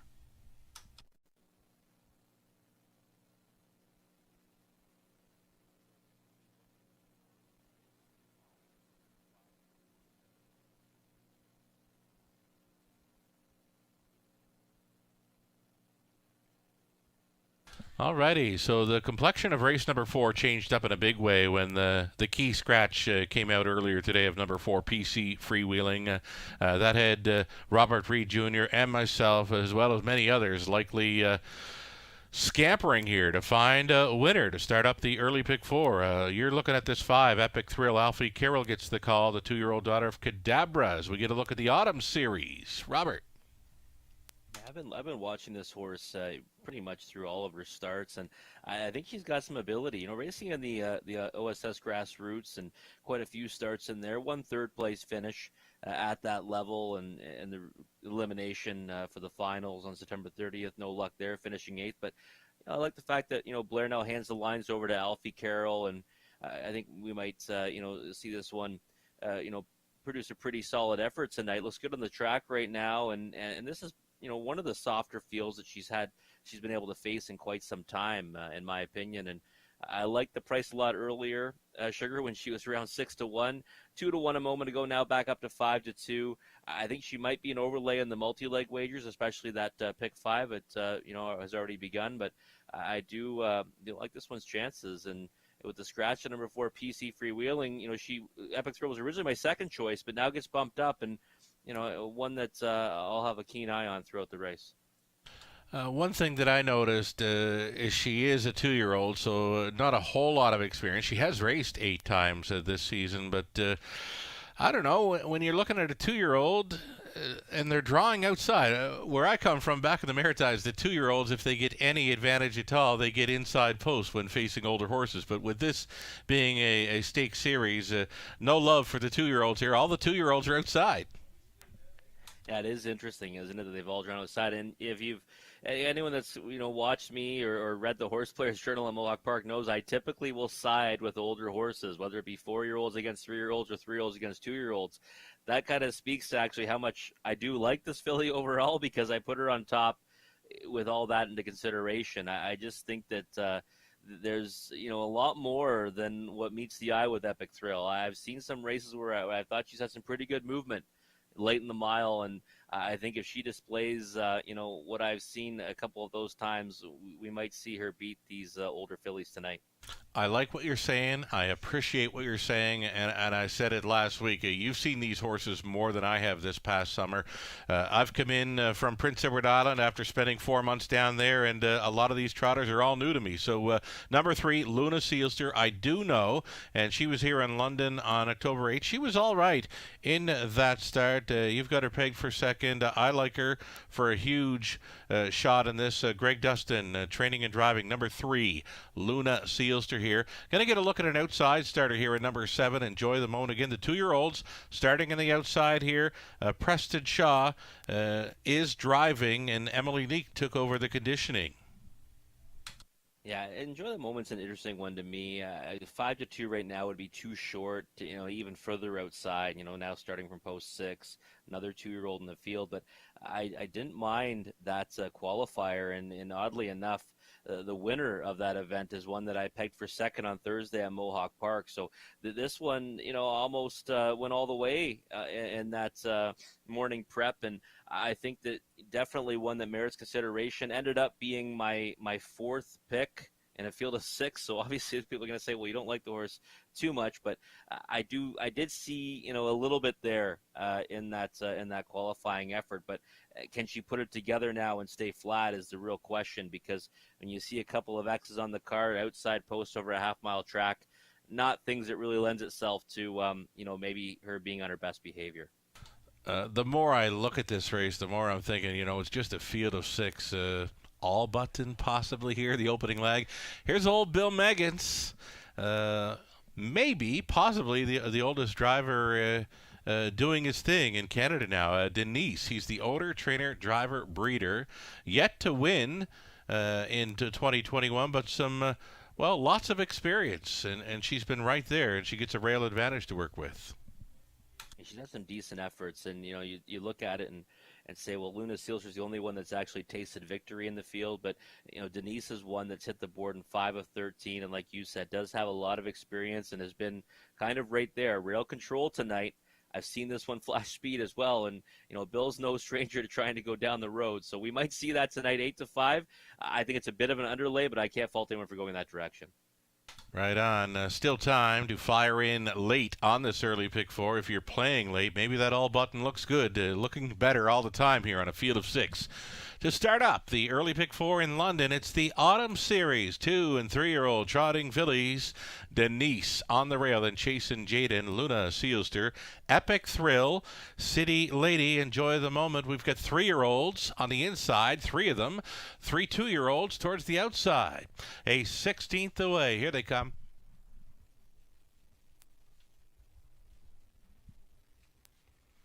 They're off. Luna Seelster. In between trotters looking for the lead, Denise and Meggins using that rail to their advantage. Off stride go the 3 and 7. 3 and 7 could not make the first turn here in London. They're on the gallop, leaving Denise and Meggins all alone. Up front here at 8-5, a second best. Chasin' Jaden at 50-1 will work out the 2-hole ride. Trotting from third, Epic Thrill. City Lady is with them in fourth. Back down trotting and catching up to them to be fifth was Luna Seelster, and Distance. After her first turn break, Enjoy the Moment. Quarter mile soft, just 31-1. Bill Meggins will try to go downtown with Denise. She's still leading by 2. Second best, Chasin' Jaden underway at a fourth, and now taking third. City Lady striding up for Sorry, providing cover now for Epic Thrill, who gets angled to the outside in fourth. Luna Seelster still in with a chance. She's trotting fifth and just trying to catch up to them. Enjoy the Moment. The half was just 1:03. Denise still going forward here, right on the wheel of the leader. Travels City Lady, the long shot, Chasin' Jaden still up there in the top 3. Epic Thrill outside to be fourth and about 4 lengths off the lead. Luna Seelster still fifth, still sixth. Enjoy the Moment. Denise still out there by 2.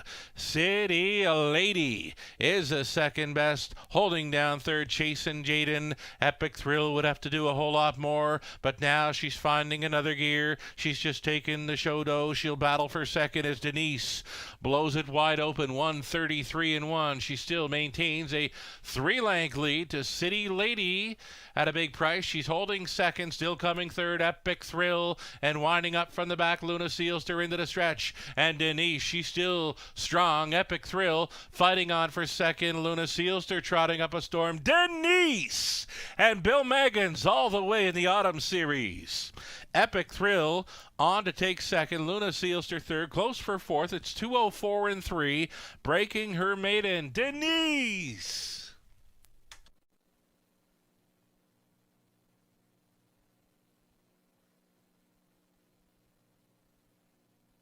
Judges inquiry on 3. Luna Sealster, they're going to review her break in turn 1.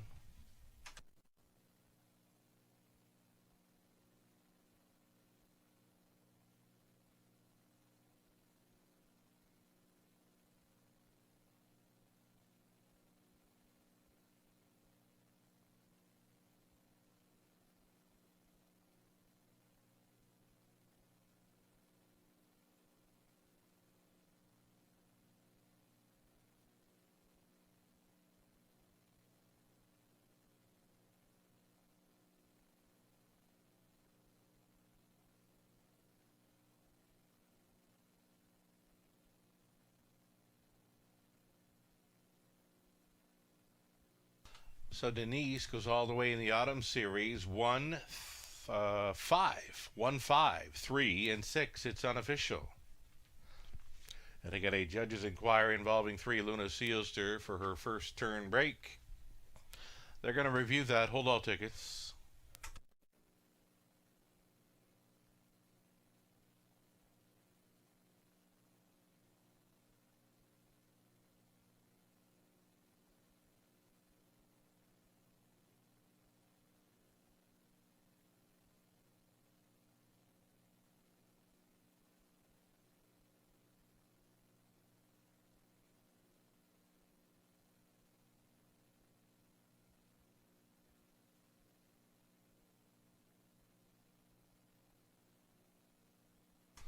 Back to the winner's circle.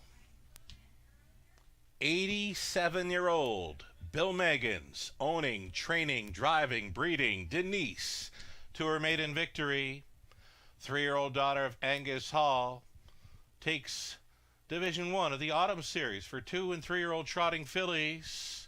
She goes all the way tonight in 2:04 and 3. Again, Bill Meggins at 87 aboard Denise. Congratulations.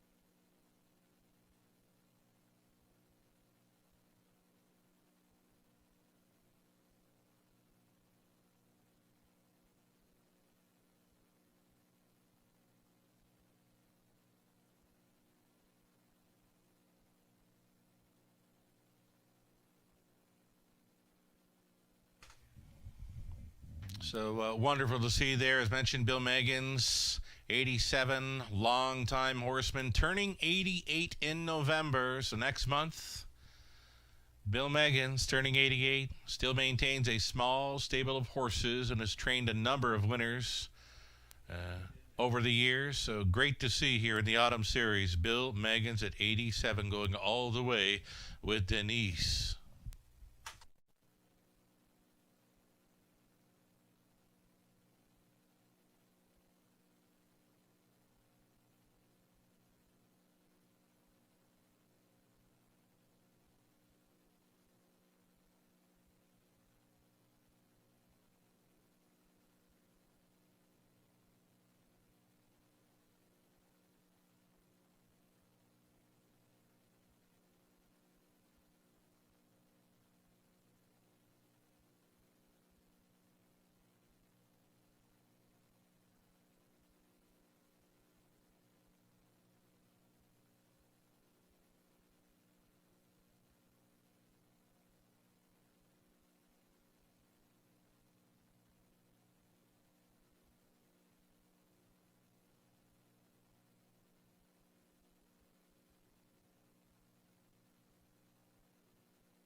As a result of the judge's inquiry, no violations by 3. Looking like 1, 5, 3, and 6 will stand here in the 4th.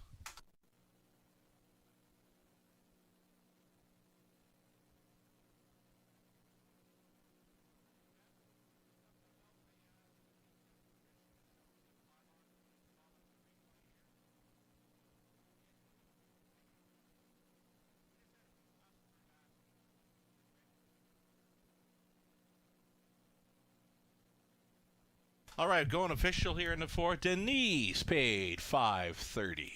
Exactor $24.40. A dollar try.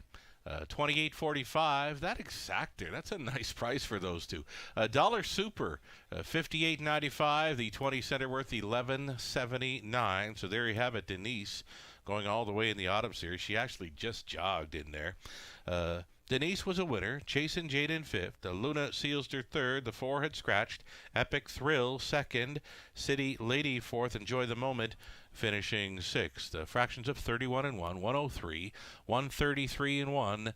And Mile of 204 and 3 becomes a maiden mark. That is great rating by Bill Meggans aboard Denise for the Autumn Series win. From the top, a 153 scratch, 2, 4, and 6. Race 5 up and coming, 7 minutes away. Exactor try and a super high 5 play.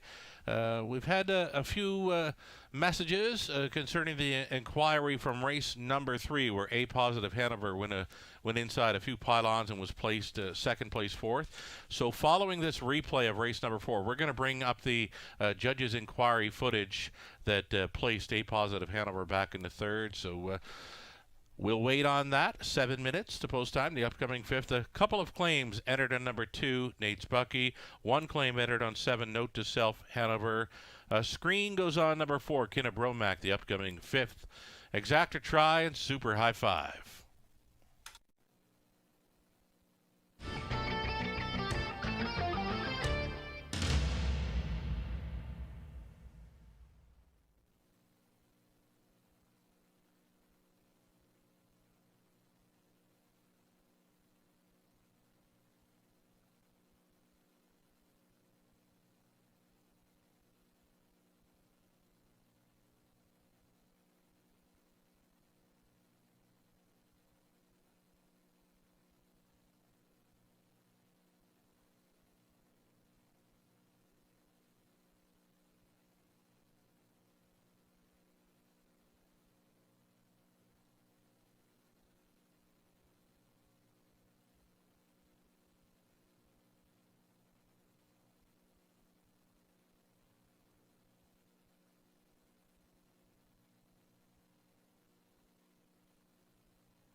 So again, following the replay here of race number 4, we're going to bring up the judge's inquiry footage from race number 3, where there was a placing of A Positive Hanover, who's second place 4th for the pylon violation, lapped on at the finish by 2 horses.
2 minutes to post time, the upcoming fifth, awaiting a post parade. Here is the footage that was under review for race number 3, where the leading horse, you're watching one, A Positive Hanover, back in the third race, and there he was inside a pair of pylons going into the turn following the half-mile marker. Again, this is the judge's inquiry footage. We had some messages from customers.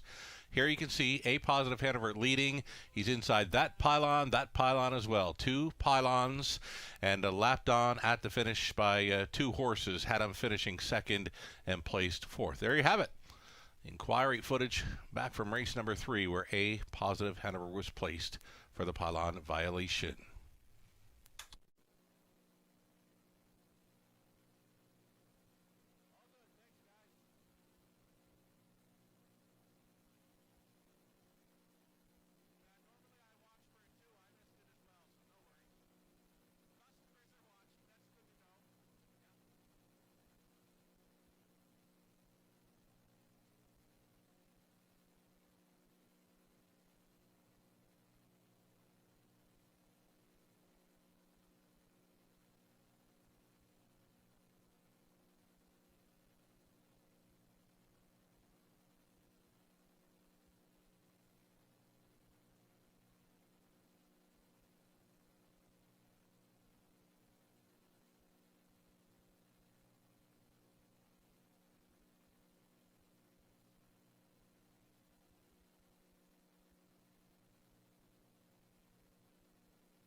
Now on post parade, back to the pace for race number 5. Exactor tries super high 5, looking at one Cranky's boy. It's Ryan DeRoche on board for Rick Edwards, trainer Steve Roberts. 2 claims are entered. A number 2, Nate's Bucky for La Ferme Tagging, along with Les Curie, GLD Inc., Gerard Demir, the trainer. Travis Cullen tries for his second victory tonight. 6-5 currently on 2 Nate's Bucky. 3 is Fernhill Breeze off the claim for Ron Woodburn. And back for trainer Patrick Shepard, driver Robert Shepard. Kinnebromac 4 puts the screen on. Debbie O'Brien Moran, the owner, trainer Jason Ryan up. John Holding, owning and training, number 5, Cal Hanover, Brett MacDonald. Our Thinking Monster 6, Austin Sorry driving for Felix Racing Stable, Michelle Bowen. It trains. A single claim entered on 7, Note to Self Hanover, Rick Ryer, owning Kyle Boston's Conditions, Colin Kelly stays on. And then the 8, Rough Trade, trails out Drew Neal, training and driving for Dan Mead.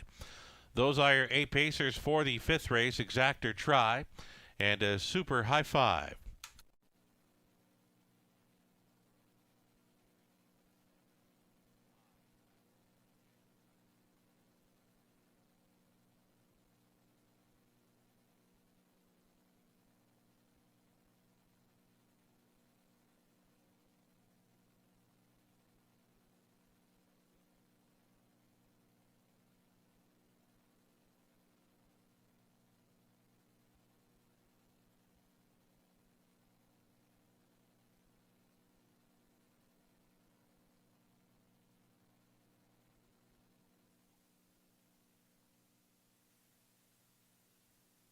Ready. We've got Nate Bucky with a pair of claims entered. I looked elsewhere here, but you're all over this one. Travis Cullen, maybe for the driving double, Robert. Yeah, I think that Nate's Bucky, getting claimed by Gerard Demers. I love these connections, I really do, and I think that has been facing against some more difficult rivals at Flamborough Downs, and I got to see this one race at Grand River and actually get a victory there earlier in the summer, and he's a game one that can get to the front and keep on going. So I just think that off the claim, and now there's no tomorrow for these connections he's claimed tonight. 4 to 5. Wish the price was a little bit higher, but I went to this one on top, Sugar. Right on. Nate Bucky, a winner of 25 races coming in and getting a bit of class relief here, maybe. I know it shows $8,500 tags throughout his program lines, but maybe it's a bit easier for him here in London. Travis Cullen already in the winner's circle with he's got Swagger back in the third. Another one maybe to get a look at here in race 5 will be the 3 Fernhill Breeze off the claim. I believe Patrick Shepard has raced this one before. Brother Robert on board for the drive. This is actually the 5th stint that Fernhill Breeze is going to have with Patrick Shepard, and a lot of success with this horse. So there's an angle there for sure. When a trainer goes back to one this many times, obviously, Patrick likes this gelding and has had success with him in the past. So I went to this one in the second spot, and if Nate's Bucky wasn't in here, and kind of racing for the connections he is right now, I probably went to Fernhill Breeze on top. My clear second choice for sure. I've been on this horse a number of times in the past when Patrick's been training. So 7 to 2, probably the value right now compared to Nate's Bucky at 4 to 5. But just an update. Our friend Ryan Willis, who did pick the winner of the last race on Twitter before the race, just put on Twitter that he thinks Nate's Bucky's going to crush in here. Sugar. Just good to know. Ryan is sharp. I follow him on Twitter. If you don't follow Ryan Willis on Twitter and you play Ontario Racing, well, you should. He gives out winners, and he talks horses. He doesn't sugarcoat much, but I'm a fan, and I'll follow Ryan all day long with his selections. He cashes big. I think he hit for $5,000 here last week on some pick 4 or pick 5 playing. So he's pretty sharp. How about an outside chance for Note to Self, Hanover? I know you chased after this horse last time. Yeah, I think that he's one you've got to consider in here. I hate the post position, obviously, but not as bad here at Western Fair when you do draw the outside. And I thought it was a nice effort. It came from off the pace and really had no right to win that event. First start for Kyle Boston's with Colin Kelly in the bike. 5 to 2 now, a lot of money coming in late. I have this horse pegged third. I wouldn't be surprised with a big effort. Right on. There you have Robert Reed Jr. joining us for week 2 on Tuesday at the Raceway. He'll be with us on our Tuesday evening cards throughout the race meet. The gates moving for the 5th race. High five. Still time. Hurry.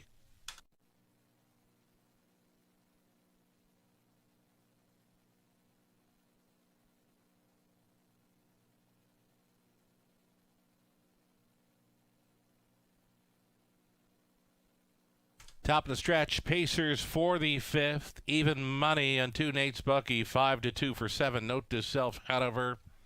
Picking up speed. Here they come. And away they go. First to show Nate's Bucky. Our thinking monster. Cal Hanover flashing some early speed this week. Note to Self, Hanover away nicely from the outside post 7. Nate's Bucky in command here at 3 to 5. It's a 2.5 length lead. Cal Hanover, who finished up very strong last time out, he gets the 2-hole ride for MacDonald. Settled back into third. Our thinking monster. Note to Self, Hanover travels into fourth. 5th best away for Cranky's Boy. Then it's back to Rough Trade. Next to last, Fernhill Breeze off the claim. Little sluggish at the beginning. Kinnebro Mac, quarter mile speed. 27-3. Nate's Bucky. Nate's Bucky by 2. Cal Hanover at a decent price, 16 to 1 in fact. 2-hole riding, gapped off slightly. And also gapping a bit was Our Thinking Monster. That brought Note to Self Hanover to the outside from fourth. He's going to be first up for a long ways. Providing the cover to Rough Trade.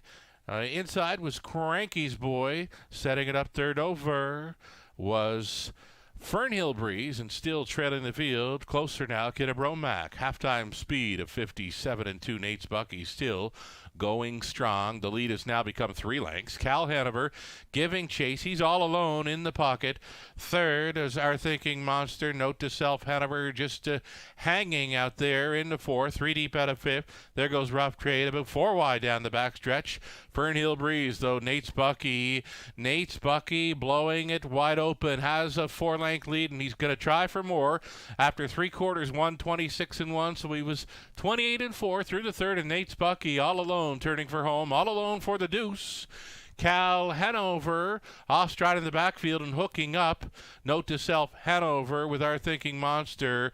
This is Nate's Bucky just jogging. Travis Cullen in for 2. On for the deuce was Rough Trade. Cal Hanover finishing 3rd. Fernhill Breeze 4th. So some value underneath the 3 to 5 fave. Nate's Bucky here, 156 and 3.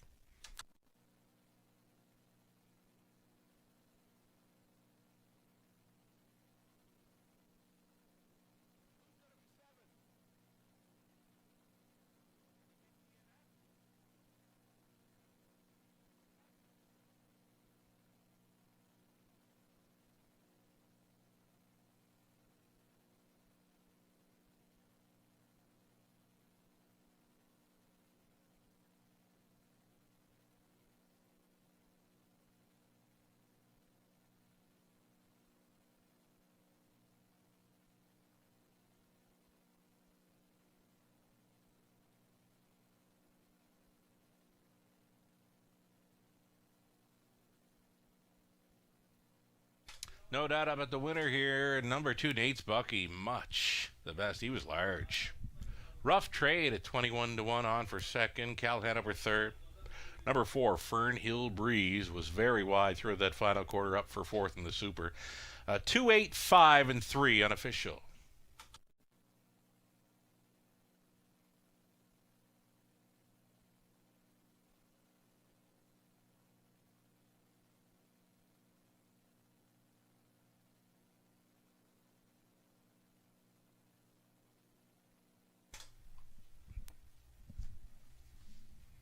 Back to the winner's circle, 2nd time tonight for driver Travis Cullen, TC aboard.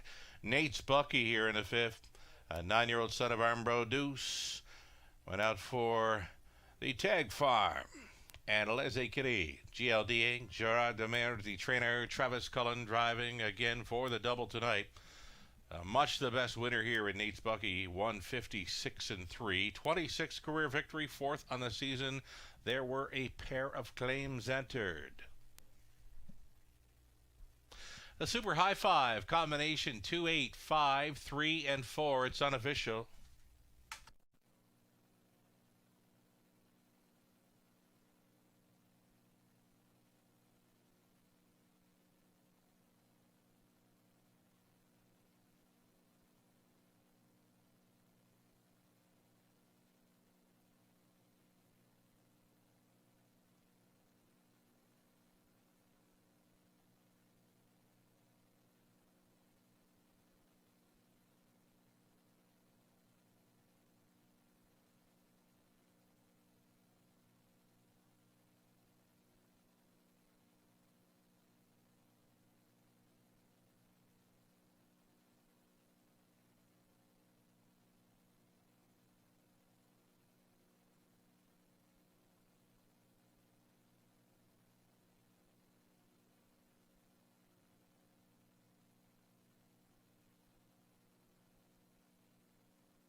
Going official here in the 5th. Prices coming back. Nate's Bucky, $330. The High 5 for 20 cents.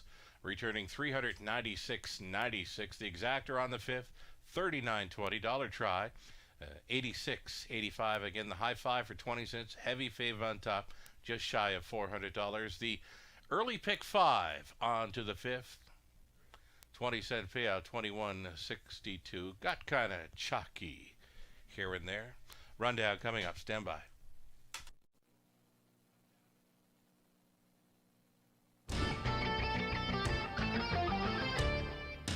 Alrighty, the rundown for the fifth. Cranky's Boy was 6, and Nate's Bucky was a race winner. He was claimed. Fernhill Breeze, 4th. Kinnebromac, 5th. Cal Hanover, 3rd. Our Thinking Monster did not finish, pulled up. Note to self, Hanover did not finish, pulled up. He was claimed. Rough Trade finished 2nd. All horses were on their feet. Again, the 6 and 7 were charted, did not finish, but both going off on their own accord.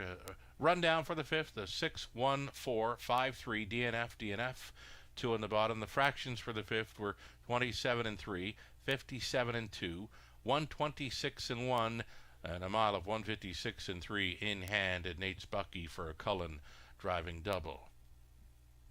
From race 5, 2 claims were entered on one Nate's Bucky, and for $8,500 goes to owner trainer Kim Smith.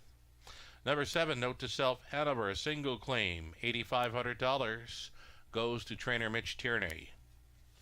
Turn over to race 6 for the start of Elite Pick 5.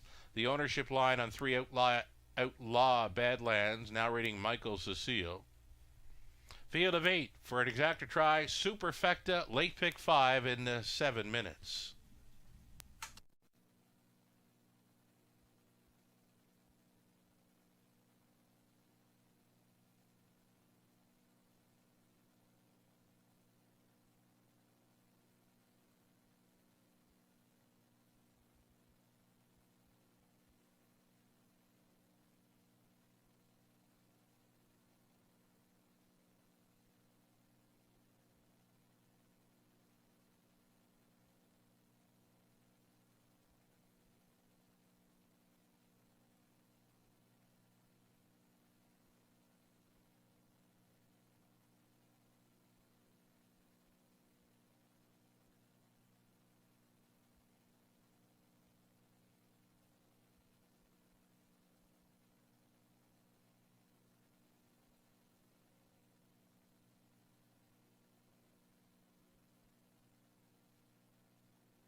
All right, folks, time to take a look at the late pick 5 wager here at the Raceway. Guaranteed pool, $7,500. The first one paid pretty well, all things considered. Pretty chalky sequence, still got over $100 for a buck. We're going to take a look at Sugar's ticket first. He's going with two singles, and some other races he's going to spread out in, including the opening leg right here in race number 6, the 2, 3, 4, 6, and 8. Very similar numbers, except I left out number 4 artistic pick. Second leg, race number 7, keying number 6, Big Lady J, another spot that we kind of have a difference of opinion in, which is always good. Race number 8, 5 deep, 1, 3, 4, 6, and 7. So looking for a price there in the 8th race as well. Race 9, singling number 3, Kev Marvelous, raced fantastic last time, and I can't fault Sugar for that at all because I think he's clearly the one to beat in there. And then the money leg, race number 10, 2 deep with number 2, Grande Sealster, and number 6, Sable Play, who's actually my best bet of the night. And if we take a look at my ticket now, we'll see that that's the one that I'm actually singling in this late pick 5 sequence. Sugar's ticket, 5 times 5 times 2 is $50 for a buck, or just $10 for 20 cents. I'm starting off kind of similar, 2, 3, 6, 8, so 4 deep. I'm leaving off number 4 artistic pick, who's 3 to 5 right now. Reason being is I was on him last time at Grand River, and I was a little bit disappointed in that performance. So maybe I'm holding it against the horse too much. It's very possible. But I'm going to leave him off and just go with the 2, 3, 6, and 8. Number 2, Carson Shadow, is my top selection. 6 to 1 on that one's a big price right now. Second leg, 3 deep, the 1, 2, and 3. I do like number 3, Got Rhythm, as my top selection. I want to keep it inside in a race that I think is pretty difficult to handicap. And I did single number 3, Got Rhythm, on some other multi-tickets, and I do like that one's chances on the change of scenery. In the third leg, race 8, 2 deep, number 4, Oak Rock Eldorado, and number 6, Shippin' Out. Then 1, 3, and 5 in race number 9, using number 3, Kev Marvelous, but not singling, using 2 others alongside that one. And then in race 10, singling my best bet, number 6, Sable Play, claimed and racing out of the Lindsay Kerr barn, and also post 6, but still getting a better post than what he's been working from in his last 3. That ticket for 20 cents will cost you $14.40. And I think there's some opportunities we might see a much bigger payoff in this second pick 5 of the night. Race number 6, just 1 minute away, so make sure you get your tickets in for this guaranteed pool of $7,500. And Sugar and I will come back after the post break to take a closer look at this 6th dash of the evening.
Here we go. Starter stepping out for race 6, opening leg of a late pick 5 in London. The Exactor Tri Super also being offered up here. You're looking at 188 Fingers Louis. Nick Stewart drives for Mike Voscher along with Ruby Gabris. It's Jeremy Brewer conditioned, Nick Stewart driven. Carson Shadow 2, Travis Henry driving for David Carson, trainer Vicky Gregg. Michael Cecile now owning number 3, Outlaw Badlands. Josh McKibben trained, Jason Ryan driven.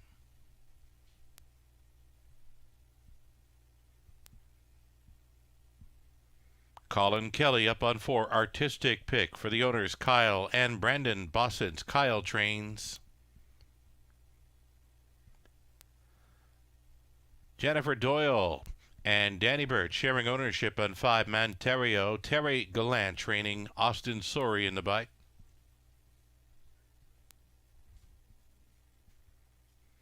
Ken Matheson along with Henry Van Ankowitz. They share the ownership on 6, Life is Better, with Ken training, Garrett Rooney into Silky. Outside Chance for 7, Dreaming Out Loud, Tyler Borth for Chris Kane and Keith Cullen. Keith trains. And from the back tier spot, number 8, Good and Sweet, Stephen Colvin owning and training. Scott Coulter is driving. Those are your 8 pacers for an exactor try. Super start of a pick 5 play.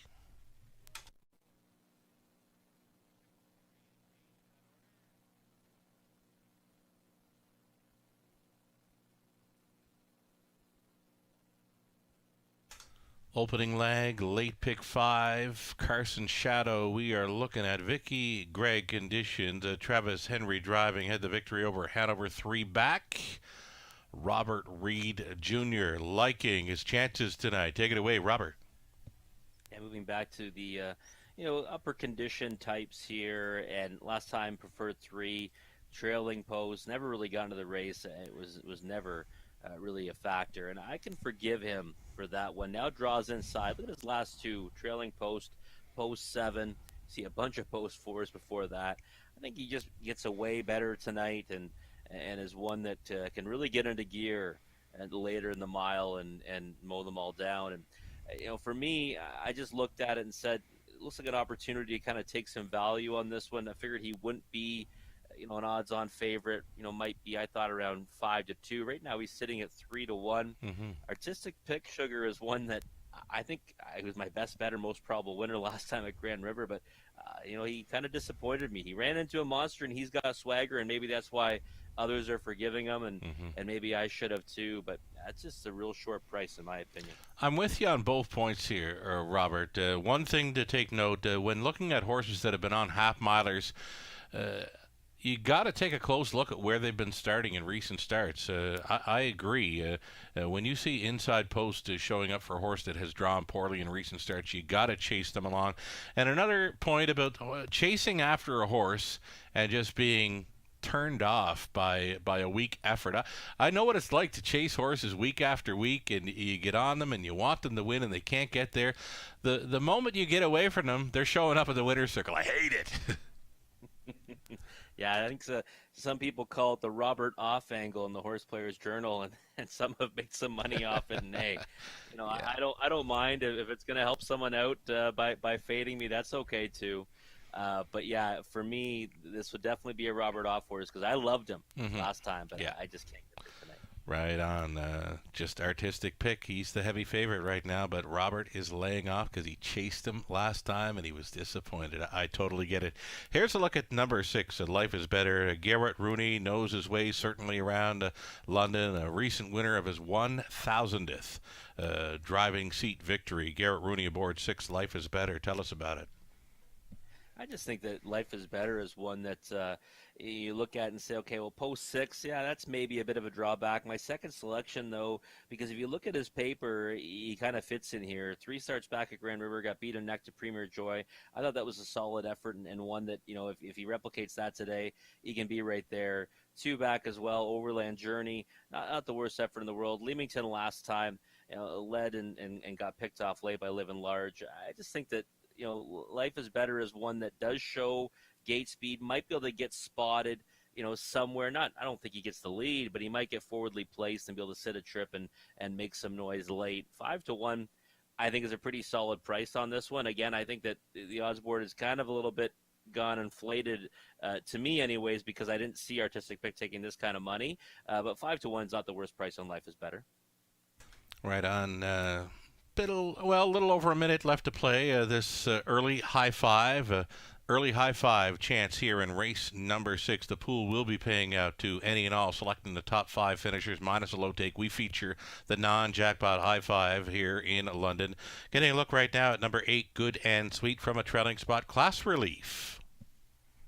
Yeah, Good and Sweet's interesting to me in here. Another trailing post that I think is getting a bigger price than what we should see.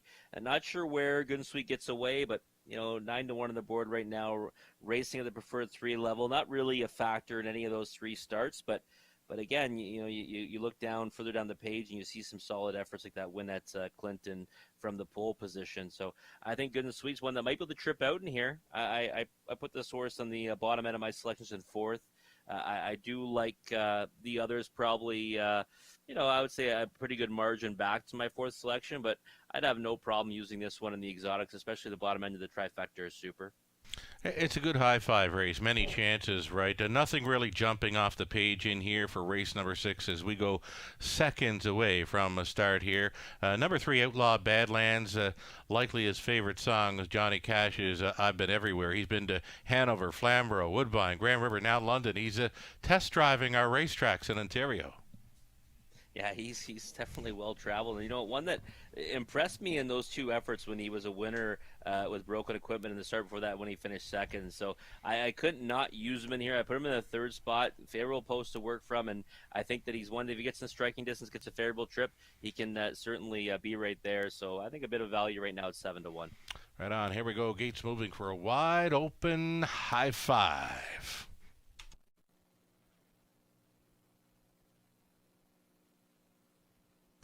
Behind the gate, upper turn, 88 Fingers Louis, Carson's Shadow, Outlaw Badlands, Artistic Pick, then Monterio. Life is Better, Dreaming Out Loud, Good and Sweet, back tearing it, 8th out.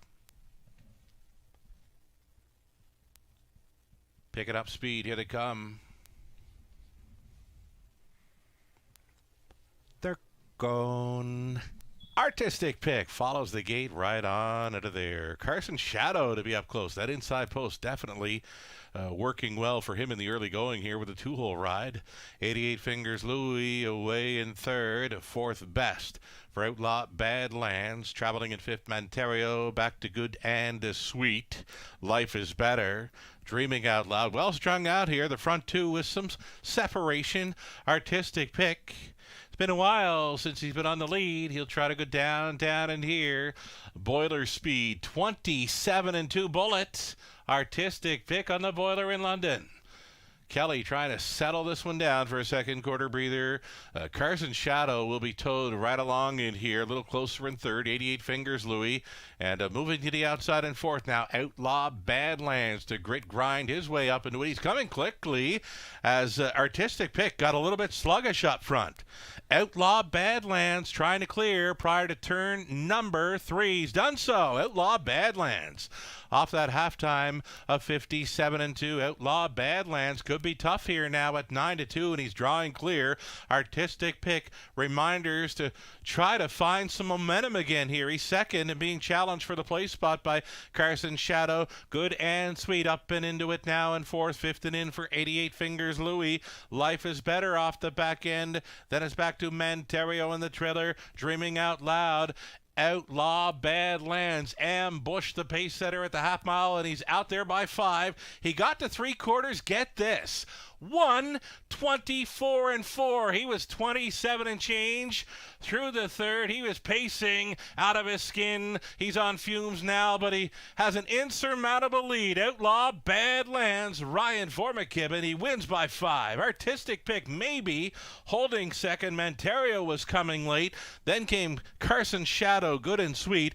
1:54-4. Outlaw Badlands romps.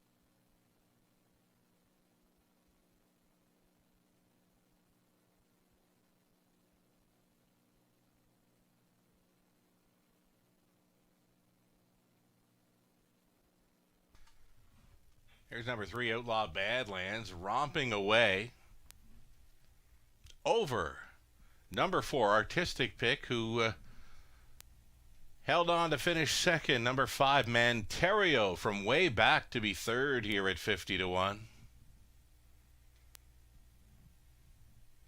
Looking like a 3, 4, 5, 2 and 8 on the Super High Five here in race number 6. Actually, it was the Superfecta, so we don't need that 5th place finisher. My bad. Superfecta combination of a 3, 4, 5, and 2, and it's unofficial.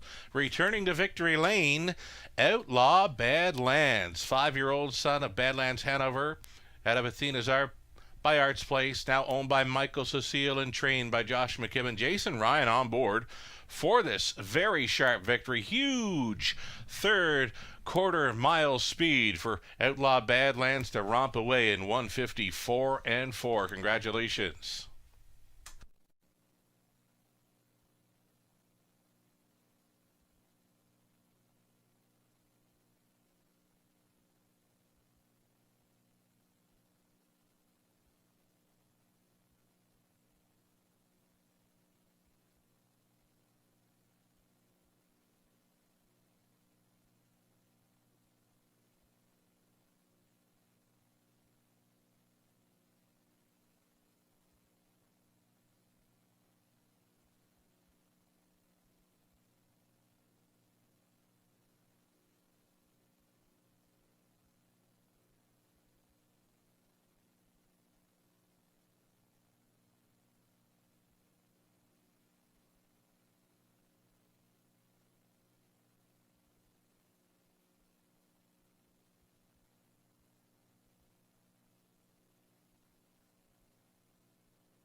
Alrighty, it's official. $11 on the nose for Outlaw Badlands here. Exactor, 30-40. That's all right for those two. Dollar try, 155.30. The Superfecta for $1, 519.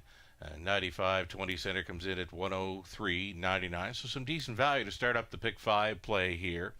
$11 winner in Outlaw Badlands, and did it quite easy. 88 Fingers Louie was 7. Carson Shadow 4th. Outlaw Badlands wanted Artistic Pick 2nd. Manterio was 3rd. Life is Better 6. Dreaming Out Loud 8. Good and Sweet was 5th. The fractions were hot. 27 and 2. 57 and 2. 124 and 4. And a mile of 154 and 4. Outlaw Badlands. From the top, a 7, 4, 1, 2, 3, 6, 8, and 5. Race 7 up and coming. 11 minutes away. Late scratch of a 5. Click, clack down the track. The 5 had scratched from race number 7. An Exactor try and Superfecta comes up in about 11 minutes. 6 more to go in London.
been informed of claiming action in race number 8. 2 claims have been entered on number 4, Oak Rock Eldorado. 2 claims for 2 claims for 4 in race 8. Again, a pair of claims.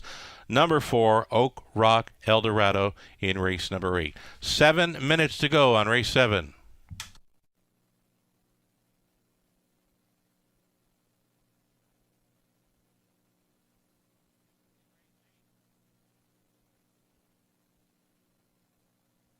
And another claim pops up, a single claim on a 7, phone in race number 8. 2 claims on 4, 1 claim on 7 in race 8.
As mentioned, a bit of value to begin the late pick 5 at 9-2.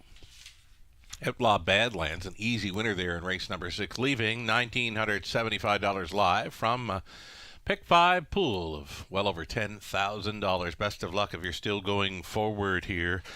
Leg number 2 of the pick 5 play is coming up for an exactor try in Superfecta.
Post parading now. Starters for race number 7. We're still on the pace for this. Fillies and Mares, now winners 5,000 life. Number 1, it's My Delilah. Johnny Hahn on board for the owner-trainer, William Cadman.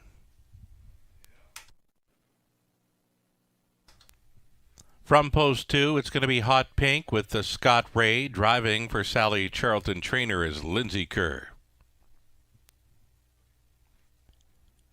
Nicole Loeffler owning. Caleb Stevens training. Number 3, Got Rhythm. Travis Henry.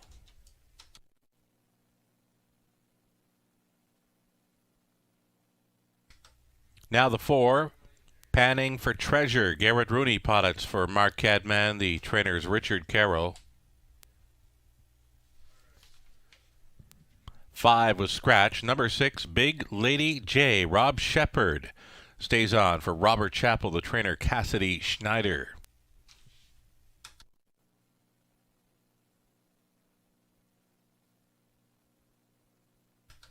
Nick Stewart on 7. Needing Off the Grid. Tell me about it. Jack Racing Stable. Ruby Gabris. Dare to Dream Stable share the ownership. Jeremy Brewer training. 7. Needing Off the Grid. Nick Stewart, second time Lasix. And then it's the 8, Your Time Dolly. Scott Coulter aboard for Julie Warring Amos, Floyd Amos trains. Those are your 7 starters now. For race 7, exactor try and a superfecta.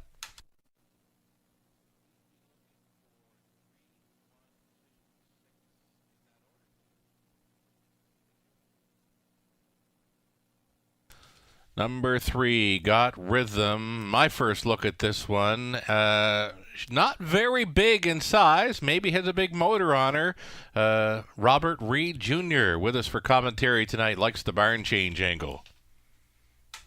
Yeah, I've watched some replays, but I'll be honest, I didn't really notice that she's that small there, Sugar. But hey, you know what? It's not the size of the horse, and her size probably lends itself to a half-mile surface. First start for Caleb Stevens. The horse was purchased September the 21st, so they've had some time with this one. And you know, that trainer, you know, had a horse named Lady to Watch and did great things with that one right out of the gate. So I'm just looking at this one and not thinking that, you know, that you know, she's going to go on and win a big pile of races or anything, but I think she looks pretty good on the track right now. And I wanted to find something. I thought this race was really difficult, and I wanted to find something in here that you know, might have a reason to improve and step up their game significantly. And I landed on the trainer change with number 3, Got Rhythm, and I thought the price should be decent. I thought would be a good number in the multi-leg wagers as well. And right now that's holding up at 6-1. So, you know, sometimes you just have to look for an angle, and that's what I did here with number 3, Got Rhythm. Right on. As you mentioned, the size, not a whole lot to like about the size, but you don't need size in a half mile. Not the size of the dog in the fight, is it? Maybe it's the size of the bark. I can't remember how it is anyway. But You got it. Yeah, okay. Not the size of the dog in the fight, but the fight in the dog. Right on. There we go. Number 1, My Delilah gets a rail advantage to work with. She rode the pocket last time out, but just let up on the end. She hadn't raced in a few weeks. Maybe a better showing tonight. My Delilah is offering 3-1. Yeah, and Jonathan Hahn's driven this horse many times. So you look at this one, and you know, last time off, you know, a little bit of time, and Precious Amber blew the field away. So I can't fault her for kind of giving in late, because the horse that she was chasing ran away from her, and sometimes that can break their hearts. And she gets the pole position to work from tonight, 5-2. You know, in my opinion, that's probably too short of a price. I was actually on her last time, and thought she raced okay, but I'd want more like that 3 or 4-1 number on her tonight, even though the rail should certainly help. Right on. A nice price on Hot Pink here at a post 2. Lindsay Kerr conditions. Lindsay's done really well around these parts. Scott Ray stays on to drive. Maybe we'll look for a bit of improvement with the long shot here. And number 2, Hot Pink, another one of your selections here. And here's a look. Yeah, just for me, it was one start at 2. That was July of you know, her 2-year-old season, and then just the one start so far at 3. And you know, had post 6, which was the outside starting spot in that race. Got away last off the gate, didn't improve position. Came home at 29-2 though. Again, a race where Precious Amber kind of blew the field away. So she wasn't that far off when you consider, you know, she wasn't that far off, you know, the other shares really, with that winner being so good. And I just said, you know what, like, this horse could take a big step forward from that start to this start, and young horses can do that, especially when they've only had a couple of starts in their life and inside post to work from now. So I look at the odds board and say, you know what, maybe that's the value right now at 15-1. I mean, you got 8-1 last time. That was a lot of support, really, all things considered. And now you get a much better post to work from and a start under her belt. Having said that, just dropped down 3 points to 5-1. It's because you were talking about her, Robert Reed Jr., just from 15-1 to 5-1 there, right on number 2, Hot Pink. Neat that you pick up on that back quarter 29-2 in her latest. That's probably the best final quarter speed in that race. We're looking at number 6, Big Lady J now. She, in the same race, came home in 29-3. Now, what caught my eye on this one is that she got away slow from the rail. I'm thinking they probably just kind of treated her with kid gloves going through the opening turn, because for me, she did not travel well around the turns here in London, but she did get along fine in the straightaway. She's a big filly. So what's going to have to happen for this 4-5 fave is she's going to have to be close, turning for home. If she's got to make up a serious amount of ground on that final turn and she's well off them, it's going to be very tough for her again. She wants to be close because she just doesn't get around the turns as well as some others here in London. Final thoughts, Rob? Oh, what a size difference between the filly that I put on top, that's for sure. Listen, I thought she raced well last time. I have the same concerns, though. She's got 4 on the board finishes in 8 starts. I didn't like the way she looked early in the race, like the way she finished her mile last time. Again, 3 to 5 for me. I couldn't take 3 to 5 on anyone in this field.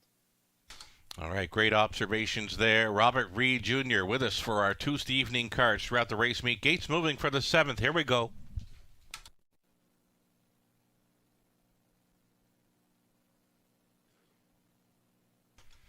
We've got My Delilah, Hot Pink, got Rhythm, Panning for Treasure, Big Lady J, then Needing Off the Grid for 6 across. Your Time Dolly in the trailing spot.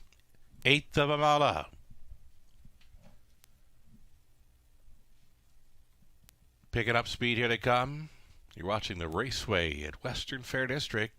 Race 7 starts. Now they're off. Outside starter, Needing Off the Grid, Needing on the lead tonight. It's open road for Needing Off the Grid. Off stride went the newcomer, got rhythm. The Invader has jumped it off and is now traveling in last. She couldn't get around the first turn, and a slow beginning for the even money favorite, Big Lady J. She is next to last and already a dozen lengths off the lead here. So well strung out, this field of 7, Needing Off the Grid at 9 to 1 will carve out fractions here. They don't appear to be going much. 30 seconds flat for the quarter mile speed, and they can't keep up. My Delilah is traveling in second. Third and in for Hot Pink. With them in fourth is Your Time Dolly, and a gapped off fifth for Panning for Treasure. Off stride again on the turn. Got rhythm, just can't turn here in London. And next to last still, Big Lady J, that even money favorite. She is getting underway on the straightaway, but still would need to circle them here. She needs about 8 or 9 lengths to make up here in the final half. The half was just 1:02. So the halftime definitely on the side of the pace setter, Needing Off the Grid, trying for an upset with just over 3/8 left to go. Hot Pink gets underway. She's battling on for second against My Delilah, who's holding inside to be fourth. Your Time Dolly. Here comes another straightaway for the big filly, Big Lady J. She's still needing some 7 lengths to win it, and not a whole lot of time to make that up as they've hit the 3/4 in 1:31 flat. They were 29 and flat through the third. Needing Off the Grid still going strong. Second best, My Delilah, navigating through the final turn. Big Lady J, she'll have another straightaway, but she'll still need 6 lengths to get it done. Needing Off the Grid to bring them on home. My Delilah clinging the second. Big Lady J, here is there. She'll make up some ground, but she will not catch the winner. Needing Off the Grid steals one in London. Big Lady J, second best. On for third, maybe Hot Pink. She's in the show photo with Your Time Dolly and My Delilah. 2:01 and 2. Needing Off the Grid breaks her maiden.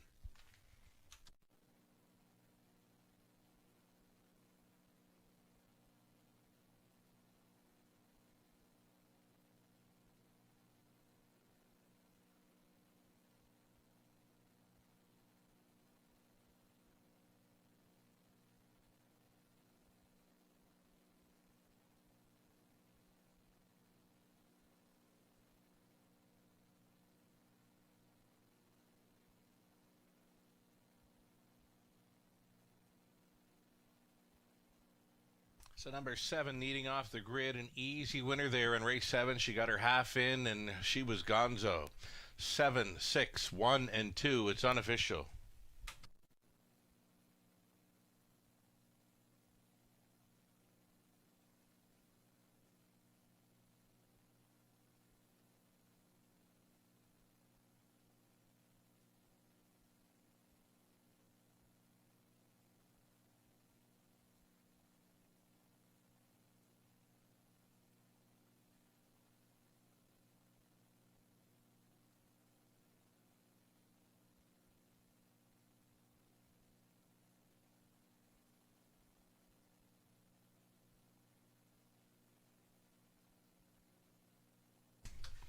Back to the winner's circle. Number 7, Needing Off the Grid, had a nice gate blast, got a nice second quarter breather, and it was over for the rest. Needing Off the Grid's a 3-year-old daughter of Warwi Needy out of Ingrid Hanover by Western Hanover for the owners, Jack Racing Stable.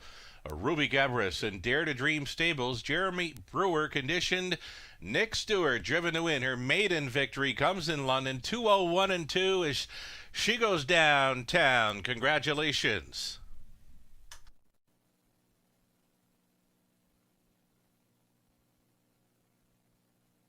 21.30 in the nose for Needing Off the Grid. Exactor 63.40, Buck Try 115.40, Buck Super 473.85. The 20 center worth 94 and change. The early pick 4 came back at 305.75 for the dollar ticket. A 20-cent pick 4 in at 61.15. My Delilah finished third. Hot Pink fourth. Got Rhythm seventh. Panning for Treasure 6. 5 was scratched. Big Lady J second. Needing Off the Grid, a winner.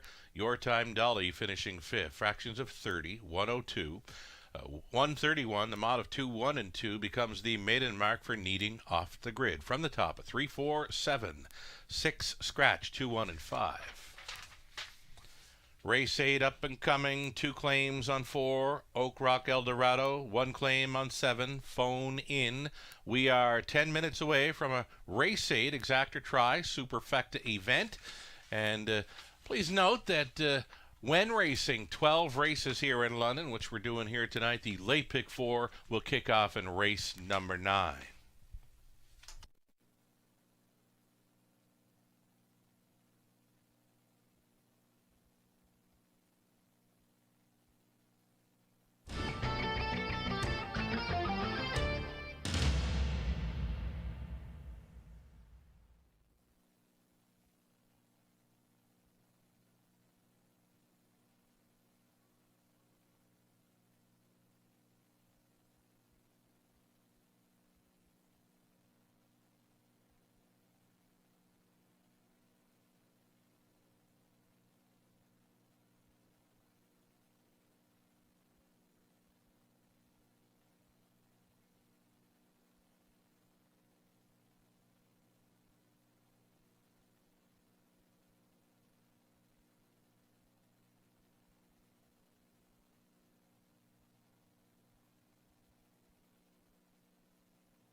A sharp drop following leg 2 of the late pick 5. Live money, just $162 now from a pick 5 pool of well over $10,000. Best of luck if you support it. Outlaw Badlands at 9-2, then Needing Off the Grid at 9-1.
It's a group of $7,000 claimers on the pace for race 8. Exactor Try Super stepping out. It's the gray West Ridge Warrior with that rail advantage for Nicole Davies. Paul Davies trains Bruce Richardson on. Bill Durkin, Dylan Jackson sharing ownership on 2. Debs Newman with Larry Fitzsimmons training Drew Neal aboard. Joyce Empey, Dave O'Brien share the ownership of 3. Tara Manu 1. Dave trains Rob Shepard. 2 claims entered on number 4, Oak Rock Eldorado, the free-legged pacer owned by Dave Dighton, trained by Lindsay Kerr with Austin Sorey staying on.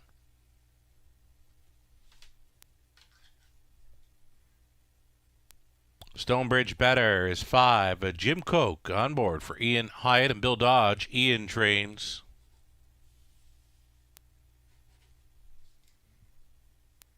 Shipping out is 6. Jay Harris for Ashley Brenner Elliott. It's Bruce Goit training. Again, Jay Harris on 6.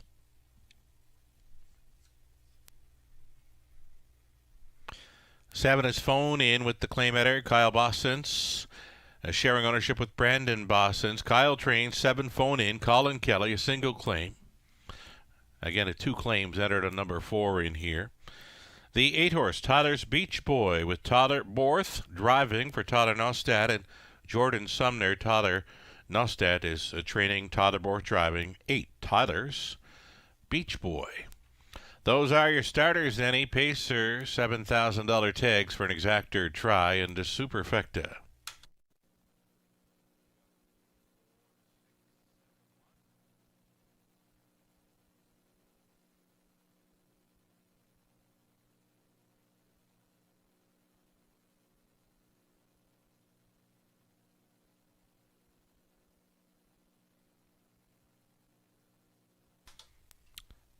Claimers here and looking to double up and maybe finding a new home tonight. 2 claims entered at number 4, Oak Rock Eldorado. A rock-solid win in his latest top selection for Robert Reed Jr. Even money. I did not expect that. How about you, Robert? Yeah, I thought this horse would take support and won 3 of his last 4. And the thing about Oak Rock Eldorado that really stands out to me is that he won in this class last time, winners over class. There's only 2 other horses in the race that have been racing in winners over classes. Everyone else was racing on the opposite, the winners under claimers. So when you have those horses meet, I'll take the winners over horses every single time. And I think Oak Rock Eldorado looks pretty solid in here. Post 4 to work from. Trailing posts in each of his last 2, and the name of his game is actually speed. So I think we're going to see him on the front tonight and pointed down the road, especially with those claims entered. Okay, you've talked me into his 4 to 5 price. It's kind of jumping off the page now, the claiming level. Yeah, certainly something to consider here. Austin Sorey, this horse looks great too. Another one maybe to think about. I know you've got pegged for second, and I know you loved this horse last week. Shipping out, he had a big morning line on him. He went away as one of the favorites as he switched Burns, Bruce Goit. Won with him last time out. He had a winner here last night as well. A first-time Bruce Goit with, I think it was Royal Double in the opener that looked spectacular on parade, and he won like a heavy favorite. Yeah, ship it out. It's also this one's second start back in a regular rotation. Was off a month last time, and big improvement for Bruce Goit in his latest. He went parked a long way, still lunged up by a neck at the wire, and he is coming out of that winner's underclass, but I gave him a pass just because of the fact that I think he should take another step forward tonight.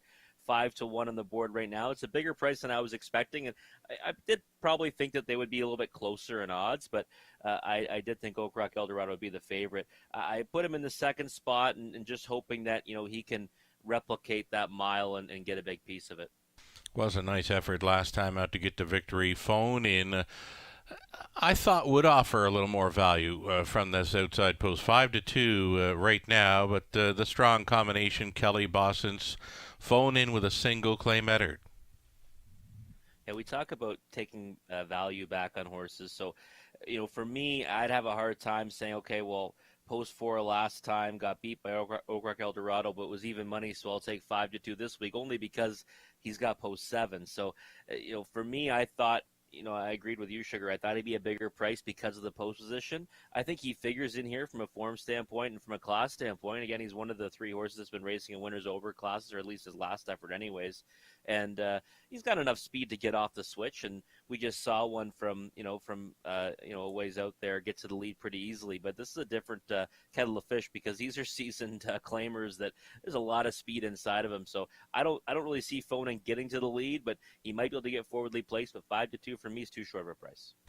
Agreed. One final horse maybe to look at prior to lining up here, the gray, Westridge Warrior. Gets a rail advantage to work with. He can plug along all day. I think he can find his way into the superfecta here. Yeah, I think so too. Only 1 for 49 his last 2 seasons, but you see a lot of on-the-board finishes, right? So he's one you can never throw out of the exotic wagers, and the pole position to work from. 9-1 is probably an overlay, but I think that just speaks to the fact that he doesn't really find the winner's circle too often, but a must-use underneath. Right on. Starter calls for the horses. Post time.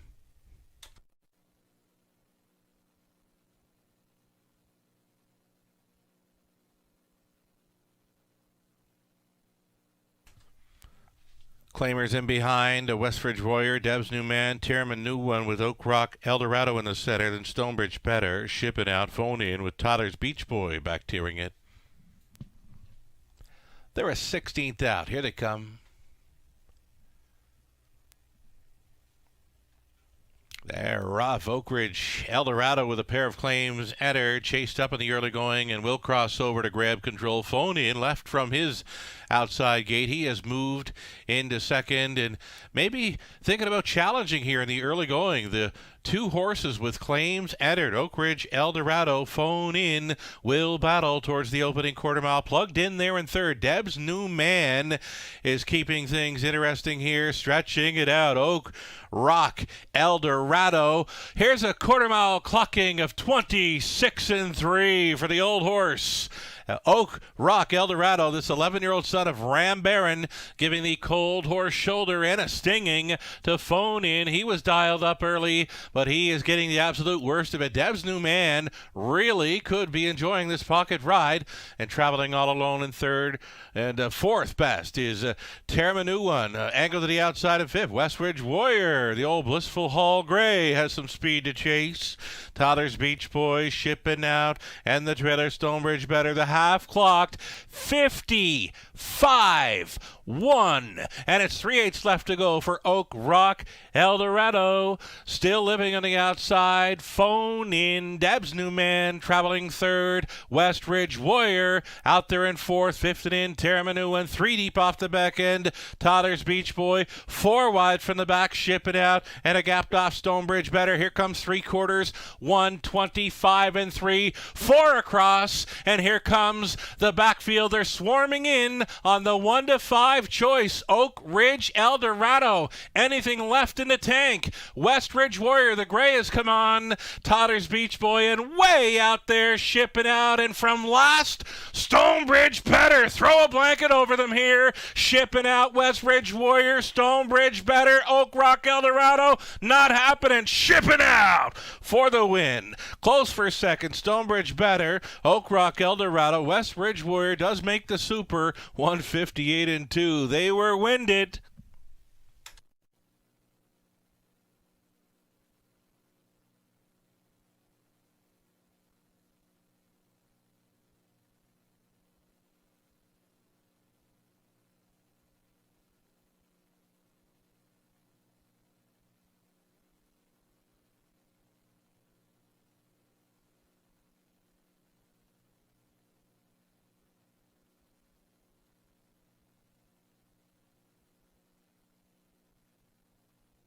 Number 6 shipping out here at 6-1, the mild upset.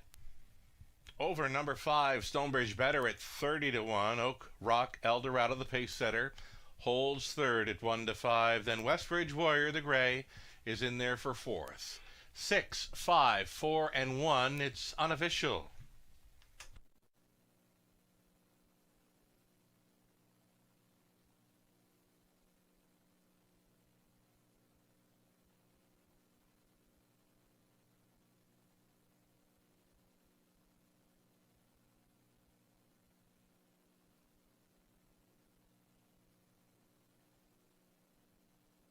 Here's 2 in a row for Shipping Out under trainer Bruce Goy. A 9-year-old son of Badlands, Hanover, out of Ship's Bikini by No Pan Intended, owned by Ashley Brenner Halliet of Jerseyville, Ontario. Again, it's Bruce Goy condition. Jay Harris driven to win. Mile of 158 and 2 from way back. Shipping Out. Mild upset winner here at 6-1. Congratulations.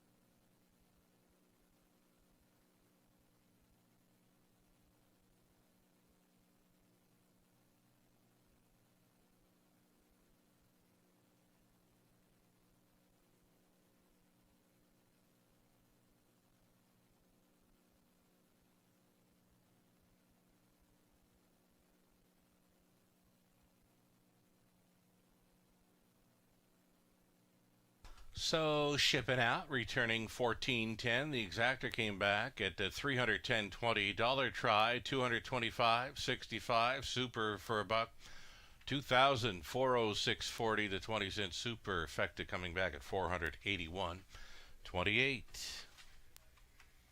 Official results: a Westridge Warrior was 4, Deb's New Man 5th, Terramanu 1 6, Oak Rock Eldorado was 3rd and was claimed. Stonebridge Better 2nd, Shipping Out was a winner. Phone In 8th and was claimed. Toller's Beach Boy was 7th. Fractions 26 and 3, 55 and 1, 125 and 3, and a mile turns out to be 158 and 2 for Shipping Out. That's 2 in a row in London from the top. 4, 5, 6, 3, 2, 1, 8 and 7. The claiming action from race 8. There were 2 claims entered on 4. Oak Rock Eldorado for $7,000 goes to trainer Mitch Tierney. There was a single claim on 7. Phone In for $7,000 goes to trainer Mitch Tierney. 9th race, up and coming, exactor try super. This one will start the late pick 4 in London. Put the blinkers on 4, Larjon Lester, and scratch the 6, Casey's Dragon. It's a scratch of number 6 in the upcoming 9th opening leg of a late pick 4 exactor try super. 8 minutes to think about it.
All right, folks. Well, shipping out wins race number 8, and that was just $25 left in that late pick 5 wager. But now it's time to look at the late pick 4, $7,500 guaranteed pool, low takeout 15%. And we'll look at Sugar's ticket first. He's going to start with a single.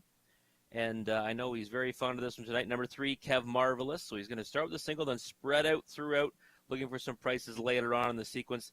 In the second leg, race number 10, using number 2, Grande Sealster, and number 6, Subtle Play, who is my best bet on the card. Race 11, 3 deep, number 2, Best Kept Secret, number 4, Bottom of the Ninth, and number 5, A Black Diamond. And then in the money leg, the final dash of the night at an added distance of 1 mile and 16th, 5 deep, with the 2, You Were Driving Me Nuts, the 4, Tuca Rasp, number 5, Alley Flight, 6, Sights on You, and number 9, William Ross. That ticket will cost you, what is that, 6 times 530, so $6, just $6 for a 20-cent ticket on that one.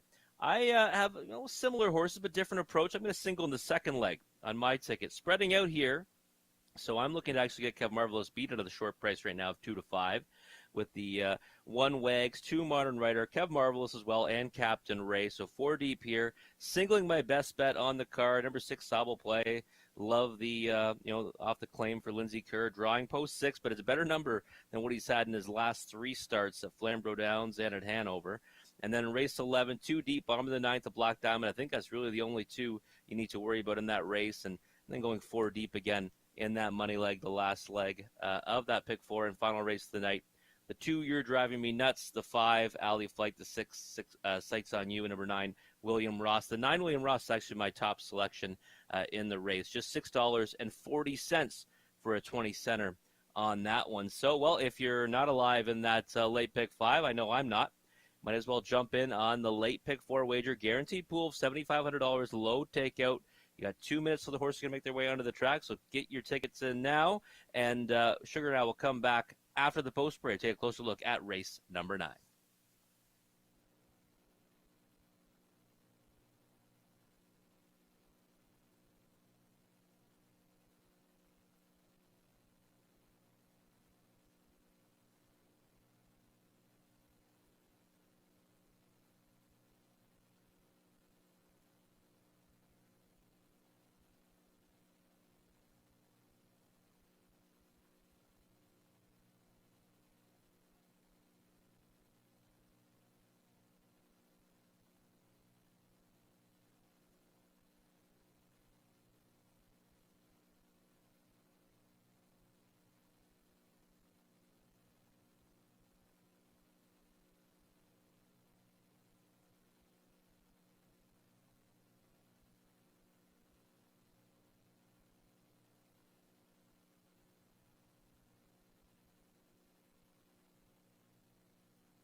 Stepping out on parade now, the starters for race number 9. This would be your opening leg for a late pick 4 in London. Another go-to wager right here. Number 1, it's Wags. Travis Henry for Amanda Riley, Steve McGill, and Patrick Dillon. Tom Riley trains. Modern Rider to Jay Harris, trying to come right back here. This one owned by Bert, Jason, and Betty Sherman. Jason trains.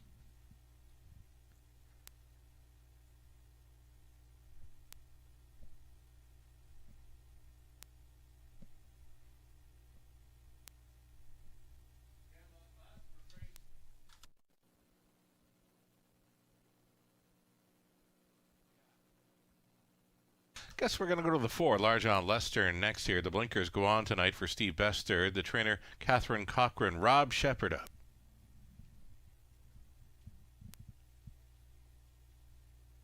There's 5, Captain Ray, Scott Ray for Lindsay Kerr, Dave Dighton, Michaela Romano. Lindsay trains against Scott Ray on 5. 6 is out. There's 7, Denmark Seals to Austin Sori for Raymond and Catherine Stewart. Raymond trains.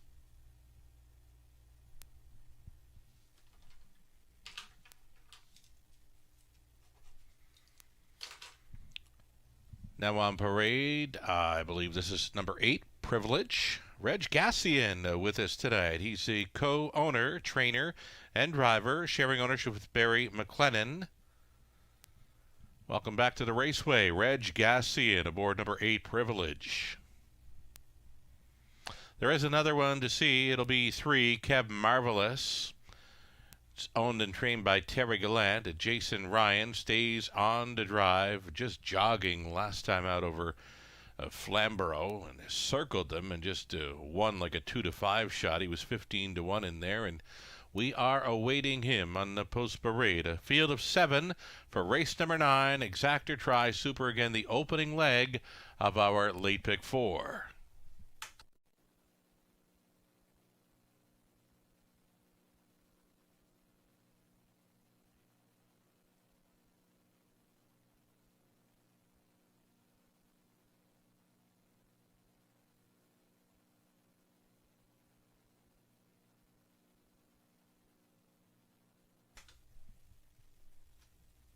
So you can wager here, race 9, opening leg of a pick 4, Exactor, Tri, Super, and again, we're still awaiting number 3, Kev Marvelous, to come out on track. I think he is a little bit late for the party, but he has arrived. Kev Marvelous again for Terry Gallant. Jason Ryan stays on to drive. He's at 4-5, and we can talk him up now. It's a top selection for Robert Reed Jr., a top selection for myself. I've made him my best bet. How does he look, Robert? Does he look as good as he was at Flamborough? Because if he's as good as he was last time out, they're not going to beat him.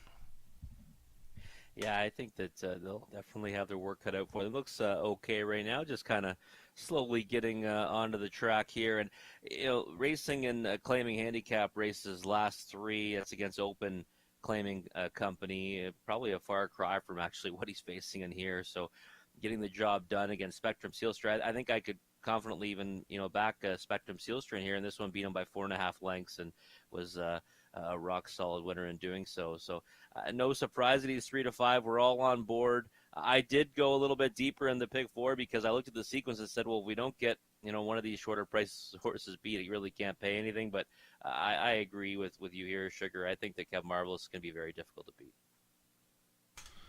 There you have Kev Marvelous. He's looking like 3-5. He looked like 3-5 when winning last time, circling them at Flamborough at 15-1. Just crazy how he did it so easy. Another one to think about in here could be number 1. That is Wags. Travis Henry on board for the trainer Tom Riley. This one coming in for Kawartha. Now, I've seen more horses show up for this opening week or 2 in London. I've seen more horses coming in from Kawartha versus other seasons here. Not sure why, but it's what I'm noticing. Yeah, it's interesting. I've seen that too, and this one is interesting because I was all over this one actually at Mohawk Park off that win August 21st at Kawartha, and just didn't have it on that occasion. Ended up fading to get beat by a wide margin. Came right back to win at Kawartha Downs. Then hasn't been able to finish off his miles all that well in his last few efforts. But he's one that when he gets loose on the lead, sometimes he can do some damage. And if he sits a trip, I think he could be dangerous as well. 8-1 on the board right now. I would say that he's my second choice, and if I was looking to get one to cause the upset, it'd probably be him. I think he's an overlay at 8-1, but again, he's going to have to finish his mile tonight. Right on. Finish it up, Wags. Wags is a second choice for Robert Reed Jr. He's also liking the chances for number 5, Captain Ray. Now, I pegged this one for a second best finish. Captain Ray, you know what? A strong third last time out, and any kind of trip at all would put Captain Ray right in the hunt with these. From post 5, Scott Ray gets the call to drive tonight for Lindsay Kerr. Captain Ray, a 4-year-old son of Captain Treacherous. He kind of laid on the outside, and I thought he was giving up around the 3/4, but he surprised me when he came back for third. Yeah, he's a bit camera shy, and he's one that always tries hard, though, right? When you look at his lines, you can see that if he's close or if he's in contention, he usually finds a way to hit the board. He's only got 2 wins and 29 starts over the last couple of seasons, but this year he's hit the board in 10 of 19. So he's one that's kind of always right there, just a little bit shy when it comes to getting his picture taken. Look at the board right now, 15-14-1. I'm not really sure if he's one I would say I could back this one to win, or I'd even be in a hurry to put a win ticket on him at that price, even though it's a pretty solid number on him. I think he's more likely just to kind of land somewhere on the ticket. Right on, number 5, Captain Ray. One to consider here for maybe the try and superfecta. He's offering 14-1. Last time out, he was about 9-5 going behind the gate. The heaviest action continues on number 3, Kev Marvelous, the starting car getting set to move in here. Number 2, Modern Rider, could find his way into the ticket as well. The horses and drivers lining up for race number 9, opening leg of a late pick 4. There is still time. You would have to hurry, though. First one on the wings, maybe the first one under the wire. Number 3, Kev Marvelous, right on the bit here to get things going.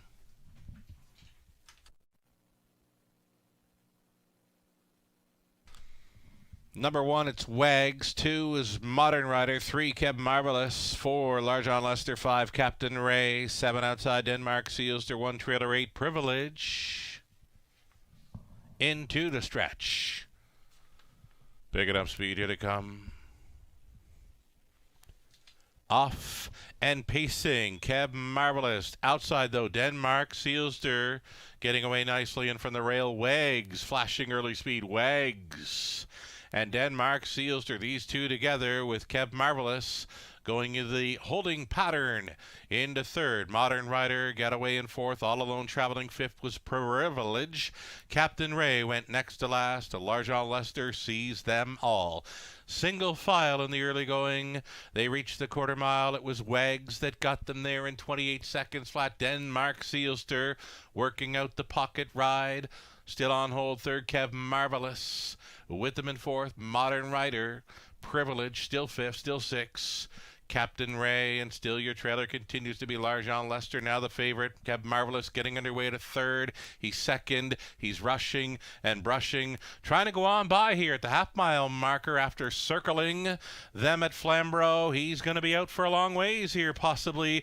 Half was 57-4. Wags and Kev Marvelous, they've hooked up. Kev Marvelous shoving ahead in front. Following up on his move is Modern Rider. Locked in the box fourth, Denmark Sealster. Privilege getting underway. Captain Ray and a gapped off Large John Lester up to 3/4, and Kev Marvelous did make front. Kev Marvelous on top by a length and a Ryan. Modern Rider second. On to take third. Denmark Sealster. Wags gave up in fourth. Fifth and wide for Privilege. And a locked in block six. Captain Ray. 126-1.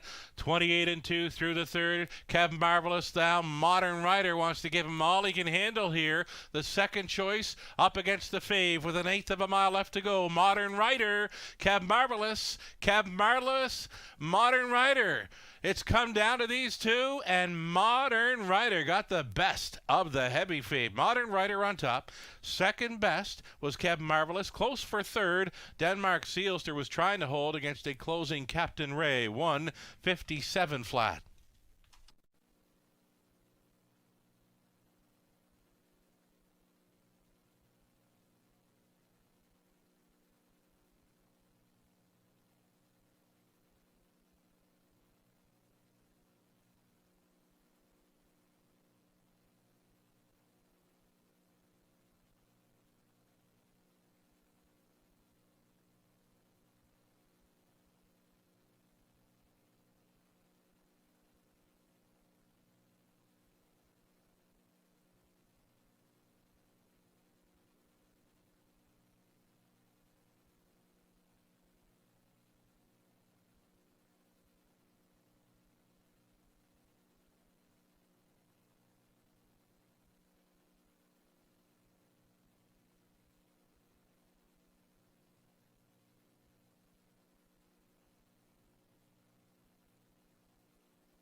Top four unofficial. It's a 2-3-7-5. Heavy fave. Kevin Marvelous goes down to defeat. Returning down in front, Modern Rider. He's the 4-year-old son of sports writer out of Modern Cinderella by Modern Art. For the owners, Bert, Jason, and Betty Sherman. Jason trains. Jay Harris on for another victory here in London. The mild upset by Modern Rider here in 157 flat. His 9th career win. That is 6 on the season. Congratulations.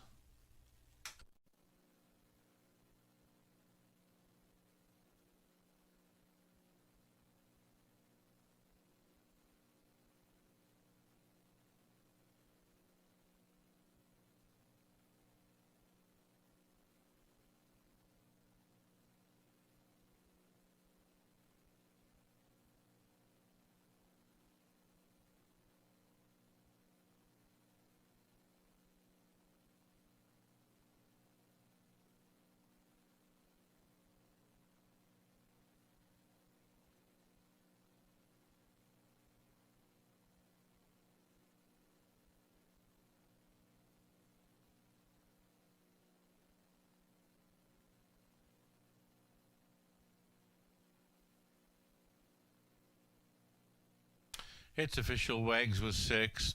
Modern Rider 1. Kevin Marvelous 2nd. L'argent Lester 7. Captain Ray 4. 6 scratch. Denmark Seelster 3rd. Privilege 5th. 28, 57, 4. 126 and 1. A mile of 57 flat. Modern Rider from the top. 6-1-2, 7-4. Scratch 3-5. 9.30 to win. Exactor 18 even. Dollar try. 46.50. Super for a buck. 119.15. 3 more to go.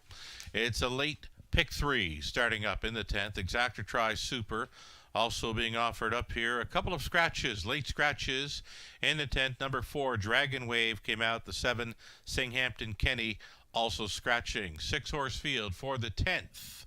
8 minutes.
Pick 5 Will Pay is now on display here onto race number 10.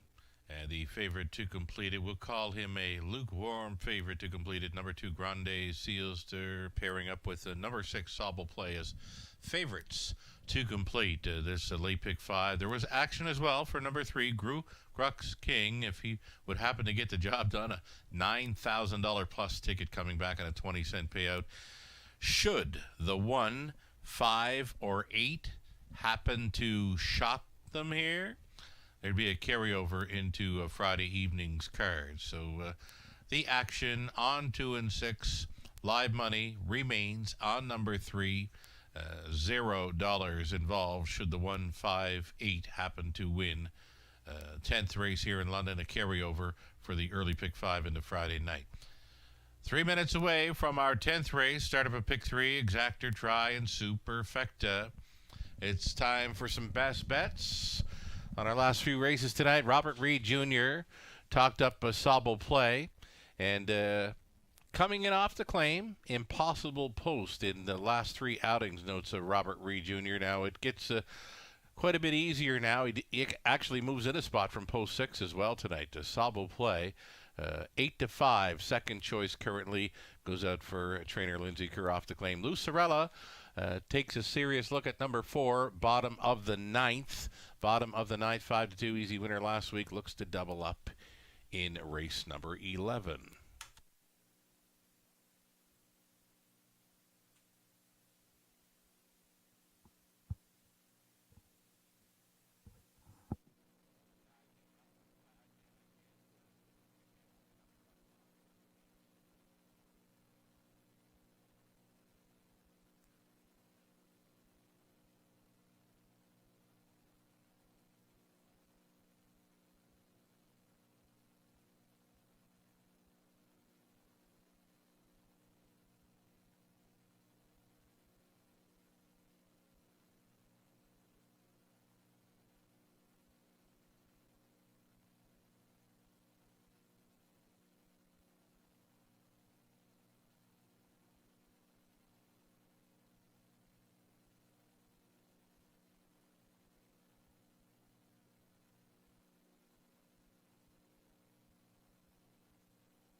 $7,000 claimers on parade. It's a non-winners class. Kingsley B in the rail, Anthony Hahn this time for Steve Esther, trainer Catherine Cochran. Grande Sealster number 2, it's Brett McDonald. owning and driving, trained by Ron MacDonald. Grux. King 3, Jack Racing Stable owning. Jeremy Brewer train, Nick Stewart up. 4's out. Bunkhouse Brawl, the 5, Natasha Day. On board for owner-trainer Gerald Weir. Sobble Play comes in off the claim, offering 3-1 currently as a Robert Reed Jr. best bet. Number 6, Sobble Play, owned and trained by Lindsay Kerr. Austin Sorry on board tonight. 7's out.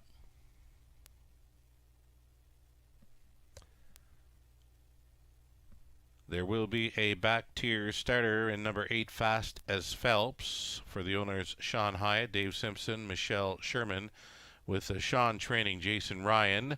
Will be trying to get the job done here with Fast as Phelps from a trailing spot 8. A reduced field of 6 now, the scratches of 4 and 7, Exactor Try, Super, and again the start of pick 3 in London.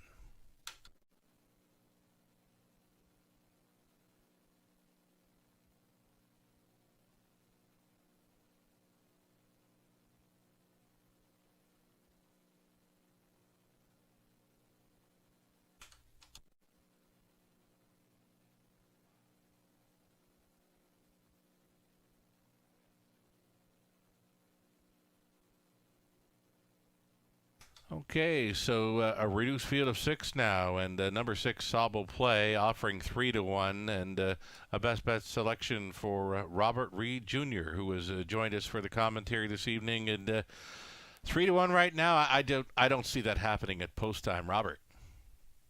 I don't think so either. I can't imagine. Your Grande Sealster, I think, deserves to take support here, but not to the tune of 1-5.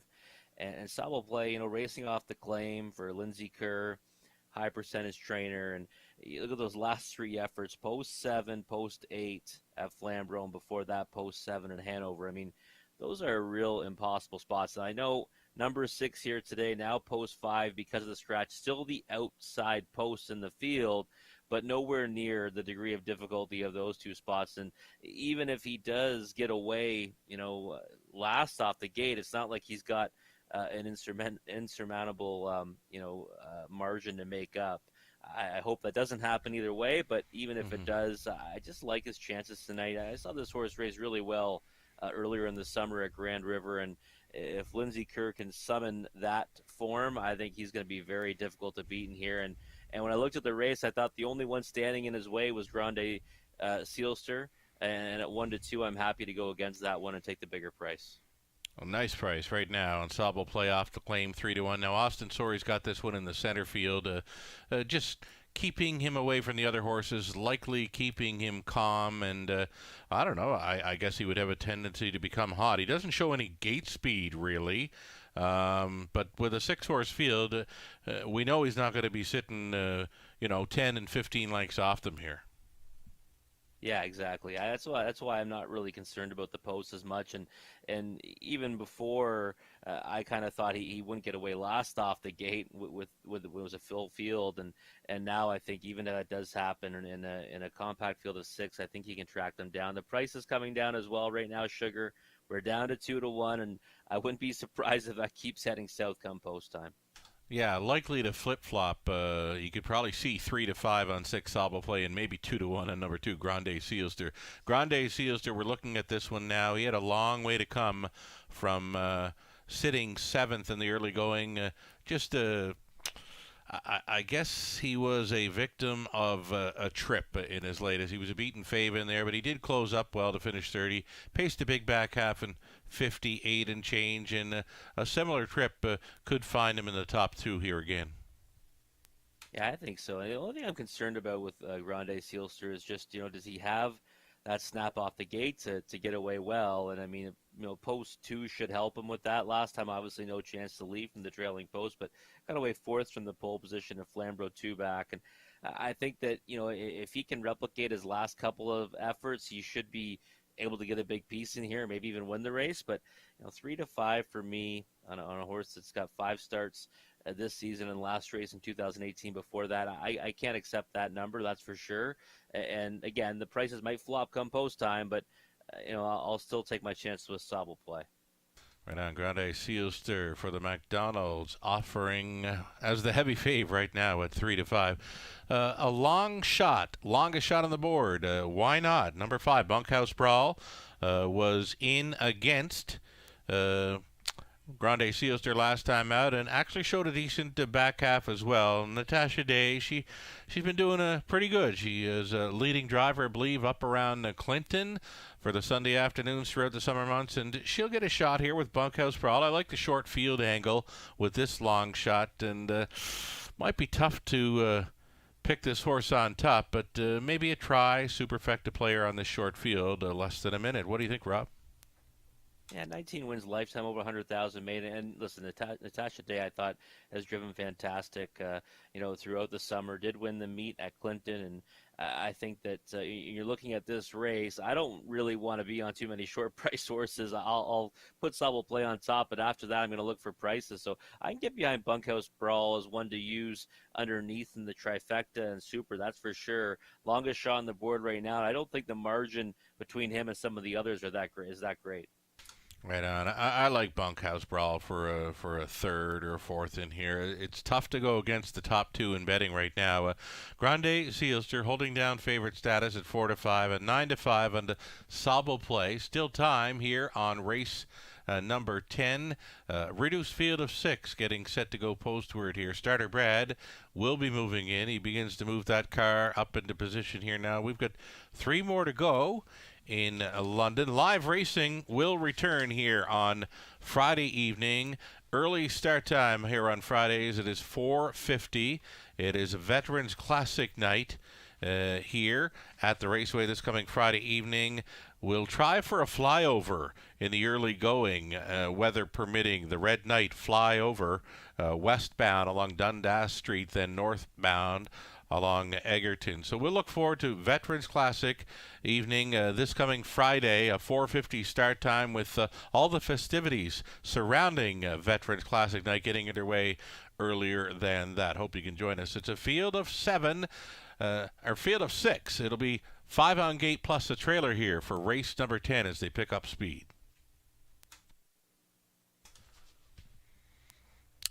And here they come, and there they go. And Gru Grux King tries for the lead against Grande Sealster. Grande Sealster got away nicely. Gru Grux King appears to be ducking and tucking here for the pocket. Kingsley B has gotten away in third. Fastest Phelps racing at a fourth. Then back to Bunkhouse Brawl and the slow get for Sobble Play. Sobble Play 10 lengths off the lead. Sitting last off the claim. Loose up front. Grande Sealster, 13-year-old son, front striding here by Kemluck. He was opening the quarter mile up in 29 seconds flat, and he's out there by 3 full lengths. Gru Grux King with the toe long trip, sitting third. Kingsley B a peek to the outside and moving from fourth. There goes Fastest Phelps, providing cover to a 4-5 co-fave. Sobble Play underway from last. He just took fifth as Bunkhouse Brawl gets a bit of a shuffle here. It's a lap to go for Grande Sealster in control. Second best now on the outside and still tugging on Ryan is Fast as Phelps. To his left is Gru Grux King towed up into it, now showing fourth. Sobble Play fifth it in. Kingsley B. Bunkhouse Brawl continues to trail. 59-1 halftime. Grande Sealster and McDonald lets it out again. He's back on top by 3. Chased up in second. Gru Grux King 3 deep on the outside, taking third. Sobble Play. Stalling was Fastest Phelps up along the rail. Kingsley B. Bunkhouse Brawl yet to get the fight on from last. 127-3. Big time speed through the third for Grande Sealster. Grande Sealster all alone turning for home. They're racing for the place only. Sobble Play fights on against Gru Grux King. Bunkhouse Brawl coming late. Grande Sealster jogs. Sobble Play was second. Gru Grux King third. It was close for fourth. Kingsley B against Bunkhouse Brawl and 157-2.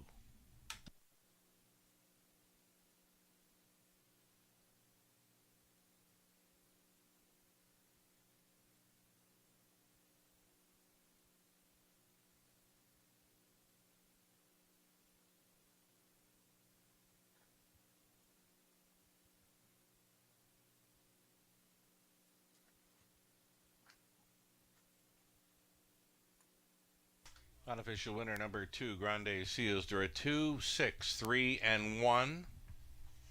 Judges inquiry involving number 1, Kingsley B, the possible pylon violation around 3/8. Hold all tickets.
Back down in front returns Grande Sealster, 13-year-old son of Cam Luck.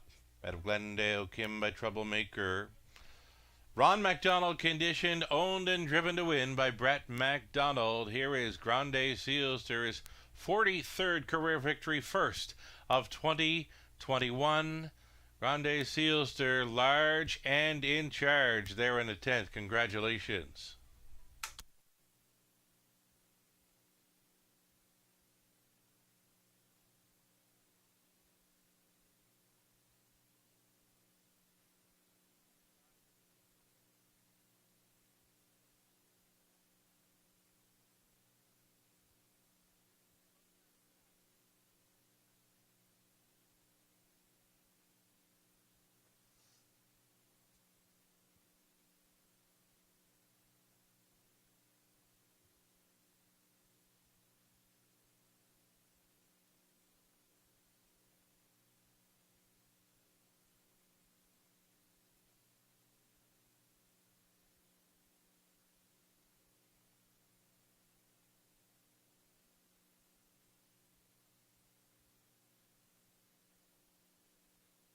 Here's the judge's inquiry footage reviewing a possible pylon violation here in race number 10.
A placing here as a result of the judge's inquiry, number 1, Kingsley B.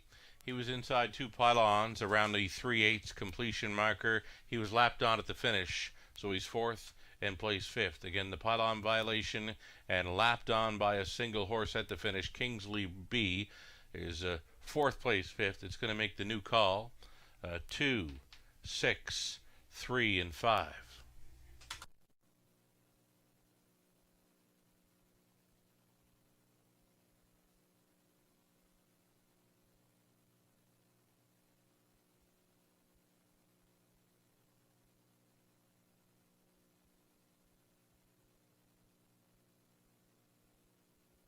Going official here then. Fourth place, fifth was Kingsley B. The race winner, Grande Sealster. Grux King was third. Four, Scratch Bunkhouse Brawl. Fifth place, fourth. A Sabo Play, second. Seven was Scratch. The fastest Phelps finished sixth. 29, 59 and 1, 127 and 3, and a mile of 57 and 2 for Grande Sealster. First victory of 2021. Top down, a 5, 1, 3, Scratch 4, 2, Scratch 6 on the bottom. 390 to win, Exactor 550, Buck Try 930, Buck Super 3750, Pick 5 on to race 10, 20 center, came back at $750.36. Turn the page, go on to race 11 for a late double, Exactor, Try, and Super. Scratch the 8, Be Vanish. 8 minutes to post time.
Lucarella's best bet tonight comes up at race number 11. He's all over 4, bottom of the 9th. An easy winner last time out.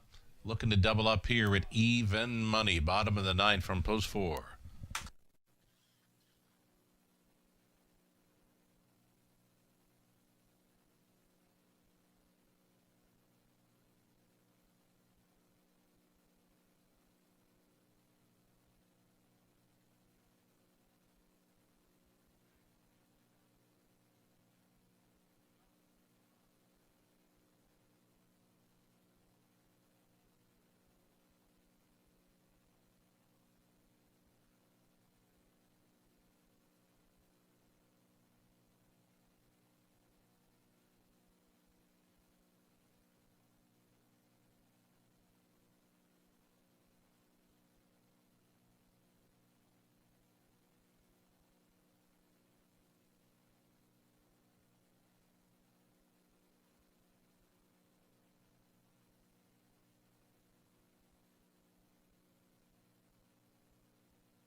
Starters for race number 11 on track now for a late double exacta try super. Number 1, Precious Ember. Easy winner last time out. Gets tougher for this one tonight, though she does have the rail. Richard Griffiths. John Dixon sharing ownership with Richard Training. Lauren House stays on. Best kept secret from post 2. It's John Bell owning Sean Hyatt Training. Scott Coulter on 2.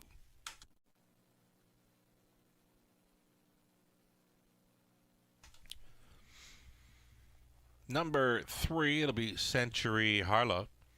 It's Aaron Swainson, Brickman, the owner. Peter Brickman trains. Tottermore. That's the 4, bottom of the 9th, Rob Shepard for Jefferson Davis. Trainer Melissa Lamoureux. Brad Gray owning Kyle Boston's training number 5, a Black Diamond. Colin Kelly.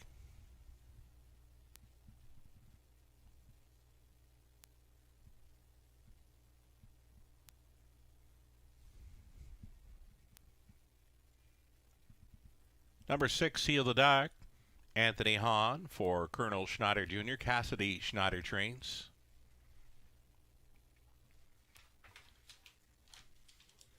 Outside chance for number 7, Up the Credit with Art. Austin Sorey driving for James Wilson. The trainer's Jacob Murray. The 8 was scratched. 7 starters then for a late double exactor try. Super.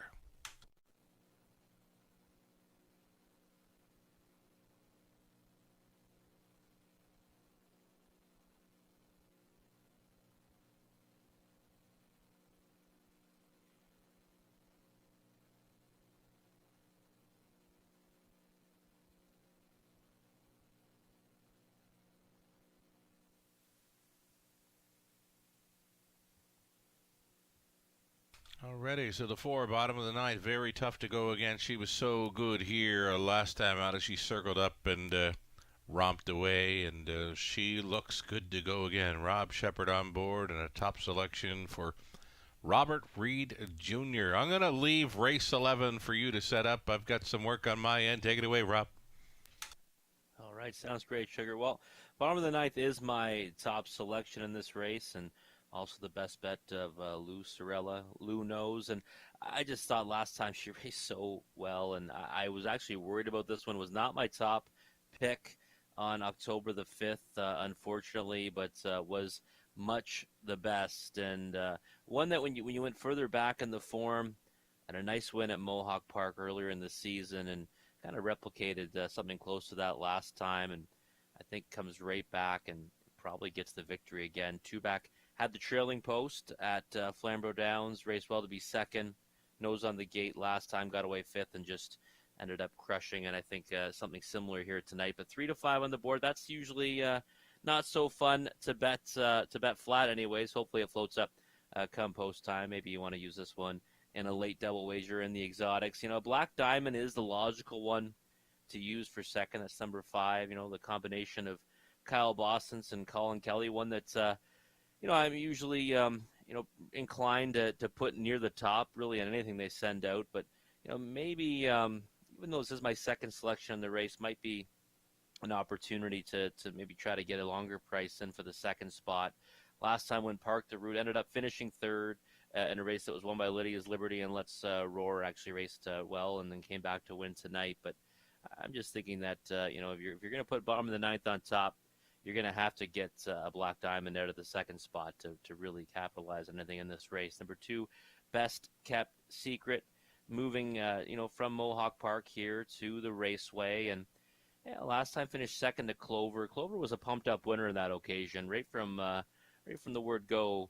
That first time Richard Moreau filly was long gone, and Best Kept Secret did well to finish second, and has finished second in each of her last 3 efforts. Was a winner before that at Grand River, and maybe that's the one you want to zero in on in the exotics. Right now, 10 to 1 on the board. Has a good post to work from. A post 2 is showing some, moderate speed off the gate. Maybe Best Kept Secret can motor off the wings of the gates and sit a decent trip and then finish, I think, maybe in the runner-up spot. I've got her pegged for 3rd, but I wouldn't be surprised if she actually outperformed that projection.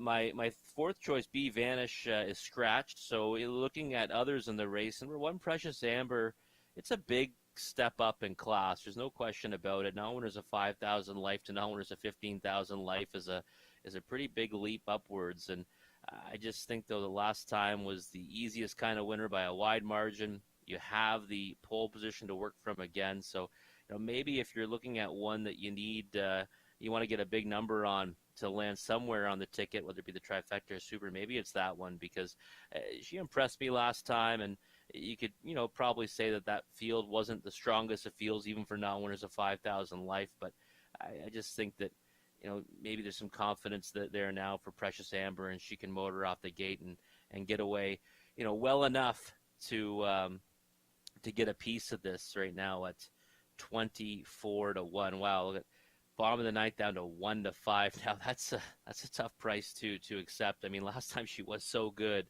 but one that's still 1-5 is a difficult number to accept for a flat bet anyway. So I definitely be looking at the exotics double, just over $2,300 in that double pool. So maybe if you do like something in the last race, you can match it up with a double if you like bottom of the ninth. And if you don't like bottom of the ninth, well, there's a ton of value out there for you, because the second choice right now is 5-2, being Black Diamond, who is taking a significant drop down in class. But if you don't like that one, well, then the prices really go into a pretty fun territory. Next lowest price is number 2, Best Kept Secret, at 9-1. I'm going to stick with bottom of the ninth as my top selection.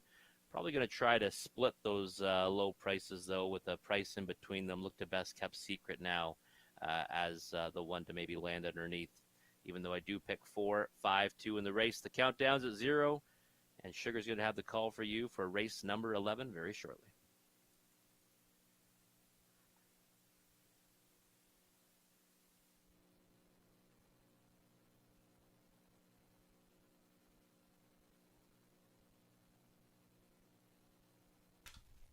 Race 11, post time, gates moving.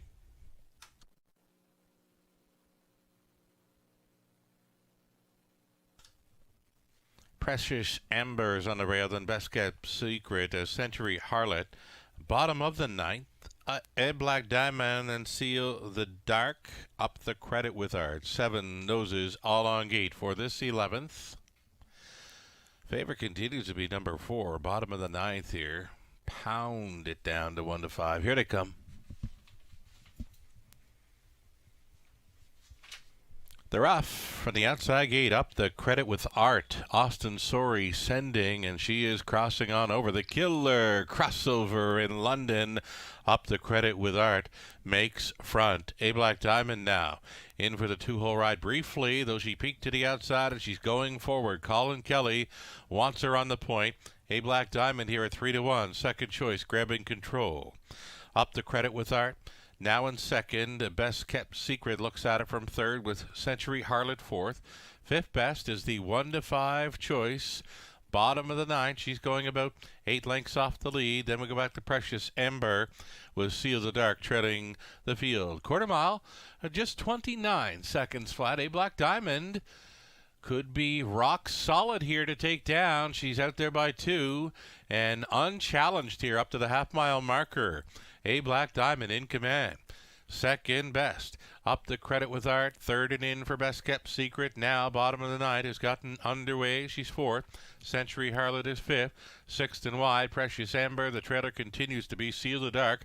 59-1 at the half. The 30-1 second quarter breather, and it's 3/8 left to go for A Black Diamond. Right there in second. Up the credit with art. Best Kept Secret getting underway for Coulter at 14-1. Bottom of the ninth, mired in traffic thus far, though she's angled 3 deep now for a final quarter surge. Off the back end, Seal the Dark and trailing Precious Amber 3/4 over there in 127-4. A Black Diamond still going strong. Best Kept Secret keeps on coming. Still some work to do here for the heavy fave at 1-5. Bottom of the ninth, she's angled wide for the drive home, and Seal the Dark keeps on coming. This is A Black Diamond. A Black Diamond trying to take down the chalk, and she has done it. A Black Diamond for the win. Best Kept Secret may have been second best to that heavy fade bottom of the ninth. 157-4.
Excellent rating there. Colin Kelly driving for the double aboard. Number 5, A Black Diamond. She's a 3-year-old brown filly by Better Than Cheddar. Head of Tricky by Northern Luck. Brad Gray, his second win tonight as an owner. Kyle Boston's second victory as a trainer. And as mentioned, Colin Kelly, he's in for 2. They scored with Acrobat Hanover back in the opener. They're here with A Black Diamond in the 11th, a 157-4. Gate to wire. Victory at 3-1. Congratulations. $8 on the win ticket for A Black Diamond. The exactor came back at $66.90. Dollar try for those 3 boxed up at $59.60. Excellent payout. Dollar super. 142.30. The 20 center came back at 28.46. That try for a buck, 59.60. Crazy good payout. From the top, Precious Amber was 6. The Best Kept Secret second. Century Harlot fourth. Bottom of the 9th, third. A Black Diamond was a winner. Seal the Dark fifth. Up the Credit with Art was 7th. The 8 had scratched to 29. 59-1. 127-4. And a mile of 157-4. Again, great rating there. Kelly on board A Black Diamond. From the top, a 6-2, 4, 3-1, 5, 7. Scratch in the bottom. 12th and final up and coming. No significant changes there for an exactor try. Super high 5. Full field of 9 in about 8 minutes.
So plenty of strong play in race number 11. We just saw a $94,000 wager in total on race number 11. The players are playing late in London. We'll wish you luck on our finale. It's a reduced field of 8 for a non-jackpot high five. The 3 Jazz Beach came out.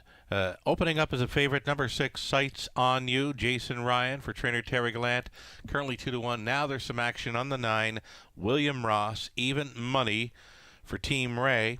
Second best finisher last time out, he closed up really strong. Scott Ray drives for owner-trainer Jack Ray of London. 8-horse field for a non-jackpot high five finale is next.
Here we go. Starters enter the track for a post parade. Our 12th and final non-jackpot high five. Exactor and try. Number 1, TJ Silverado takes the Lasix back off for Sheila and Serge Lebets. It's Daryl Roberts training Scott Coulter in the bike. William Pendleton owning Kyle Boston's training. Number 2, You Are Driving Me Nuts. Colin Kelly. 3 is out.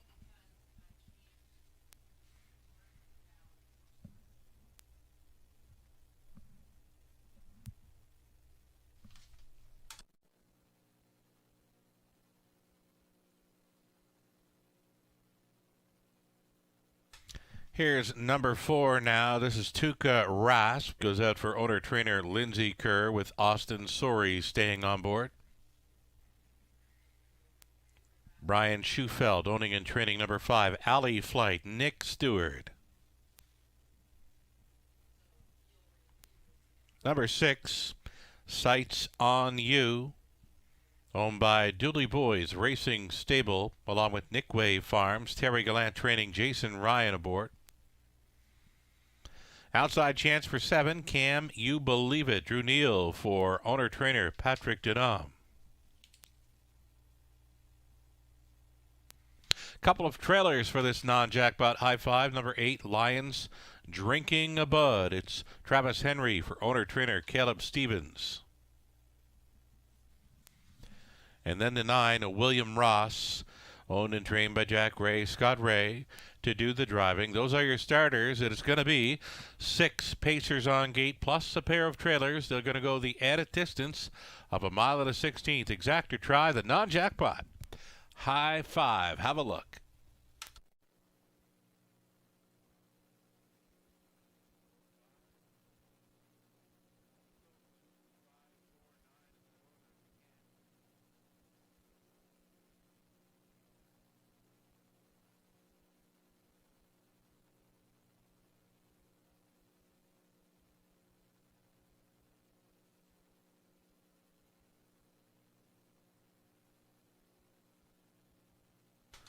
Already our finale.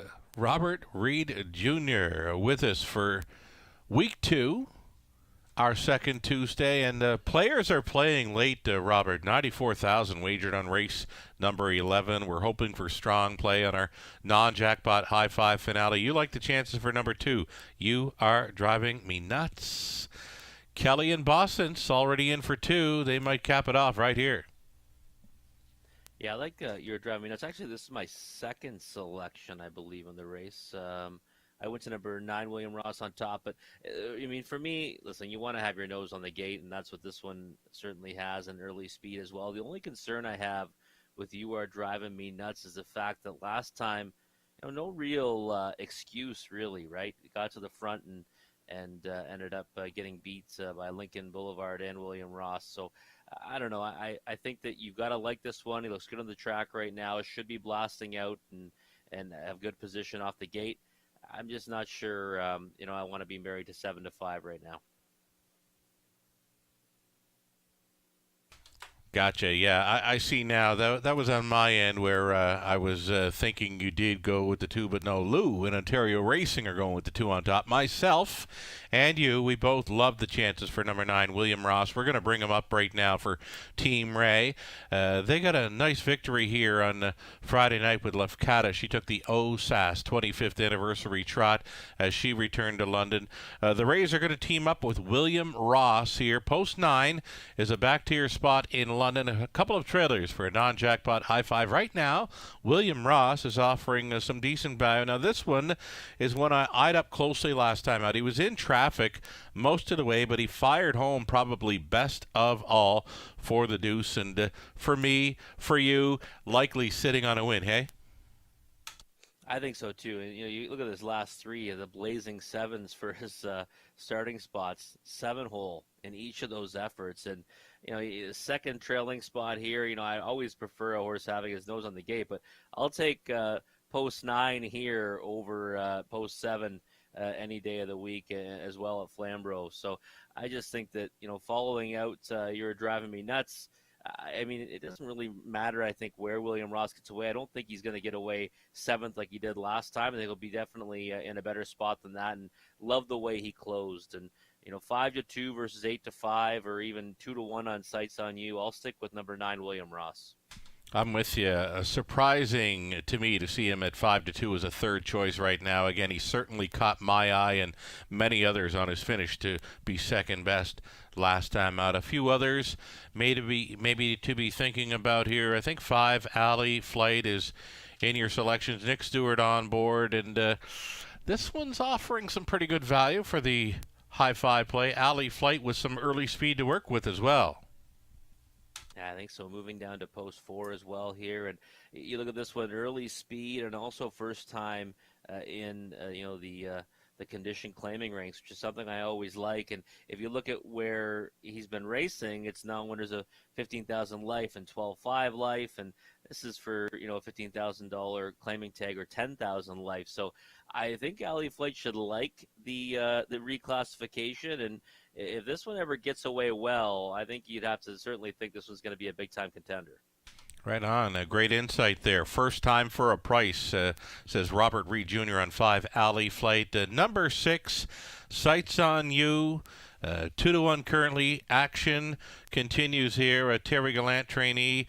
Jason Ryan on board. Now, they sent out a heavy favorite back in race 9 with Kev Marvelous. It just didn't happen. He grit grind his way to a second best finish there. But Sights on You for me, you look through the program lines, always a long shot, and here sitting at 5-2 for me over bet. I'm not sure about you, Robert.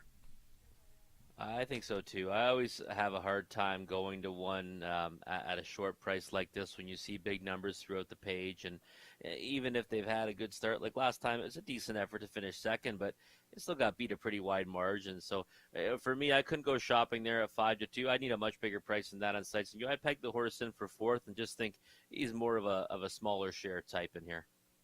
Right on. So a 9 on top, maybe 2, 5, 6 underneath. Maybe that all button for 5th in the high five, right? We feature the non-jackpot high five here in London. The pool will always pay out to those selecting the top 5 finishers, minus a low take. Wagering very strong here on the end of our Tuesday night program. Robert Reed Jr. has been a pleasure to work along with you throughout the evening. Great commentary, great insight, and we'll look forward to catching up with you again a week from tonight. The gate moves, and thanks so much, Robert. Thank you very much, Sugar. The pleasure's all mine. Can't wait for next Tuesday. Right on. Here we go. Gates moving for the added distance high five finale. TJ Silverado, You Are Driving Me Nuts. Then Tuca Rasp, Alley Flight, Sights on You, Can You Believe It? Those are your 6 on gate. The 2 trailers, Lions, Drinking a Bud, William Ross.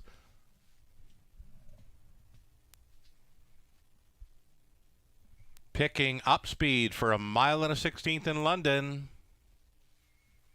Here they come. It's go time. The rough and leaving on out of their alley flight. Tuka Rasp is there towards the inside. You are driving me nuts. And up for the treading spot, William Ross. Off stride went the earliest leader. Tuka Rasp made a break, went down into the safety lane. Another breaker. Alley Flight could not handle the first turn. Alley Flight went to the gallop. So that leaves You Are Driving Me Nuts up front. Tuka Rasp got back down pacing, went back on track, and is now sitting second. Traveling in third is a William Ross. William Ross, an absolute handful for Ray. In third, the quarter-mile speed of 28 seconds flat. Racing at a fourth is Sights on You. Can you believe it? Looks at it from fifth. Then it's back to TJ Silverado. Lions Drinking the Bud getting underway, and a gapped-off trailer in Alley Flight after her first turn break.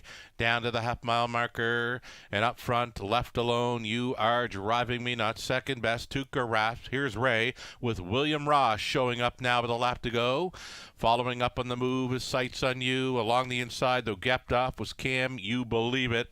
Lions Drinking a Bud underway off the back end. TJ Silverado, and way back to Alley Flight. 57-3, the halftime speed.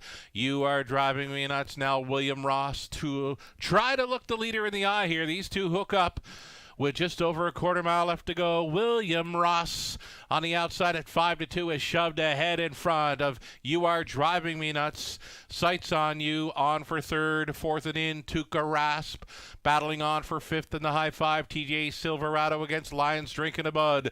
William Ross, now the lead is a neck, and now it's a quarter of a length, though. You Are Driving Me Nuts. He's not done yet. He's kind of driving me nuts to pronounce his name, but we'll get her done. It's William Ross. You Are Driving Me Nuts. Sights on You.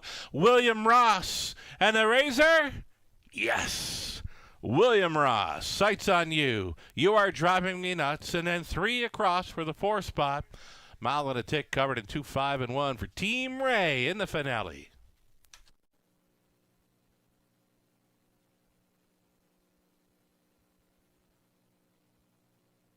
Judges will review the first turn action there. They're going to take a close look at the break by number 4, Tuka Rasp. Hold all tickets.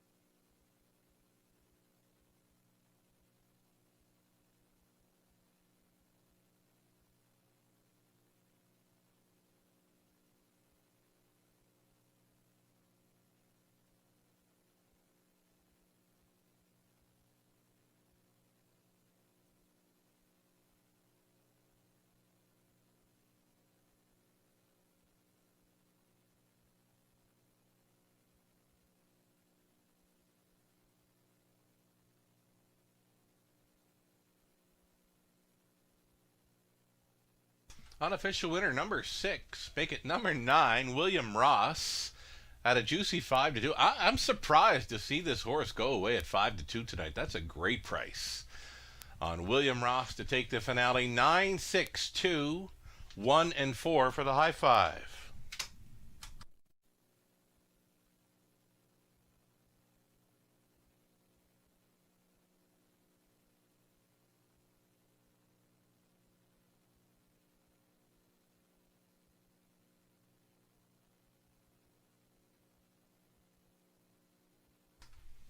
Returning down in front, here comes William Ross.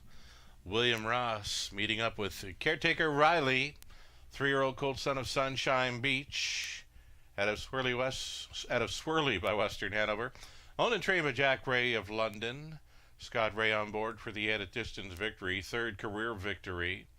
And third on the season is William Ross takes the finale for Team Ray. Congratulations.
No violations of the break-in rule by number 4, Tuka Rasp, the racing officials say. So it's looking like 9, 6, 2, 1, and 4 will stand.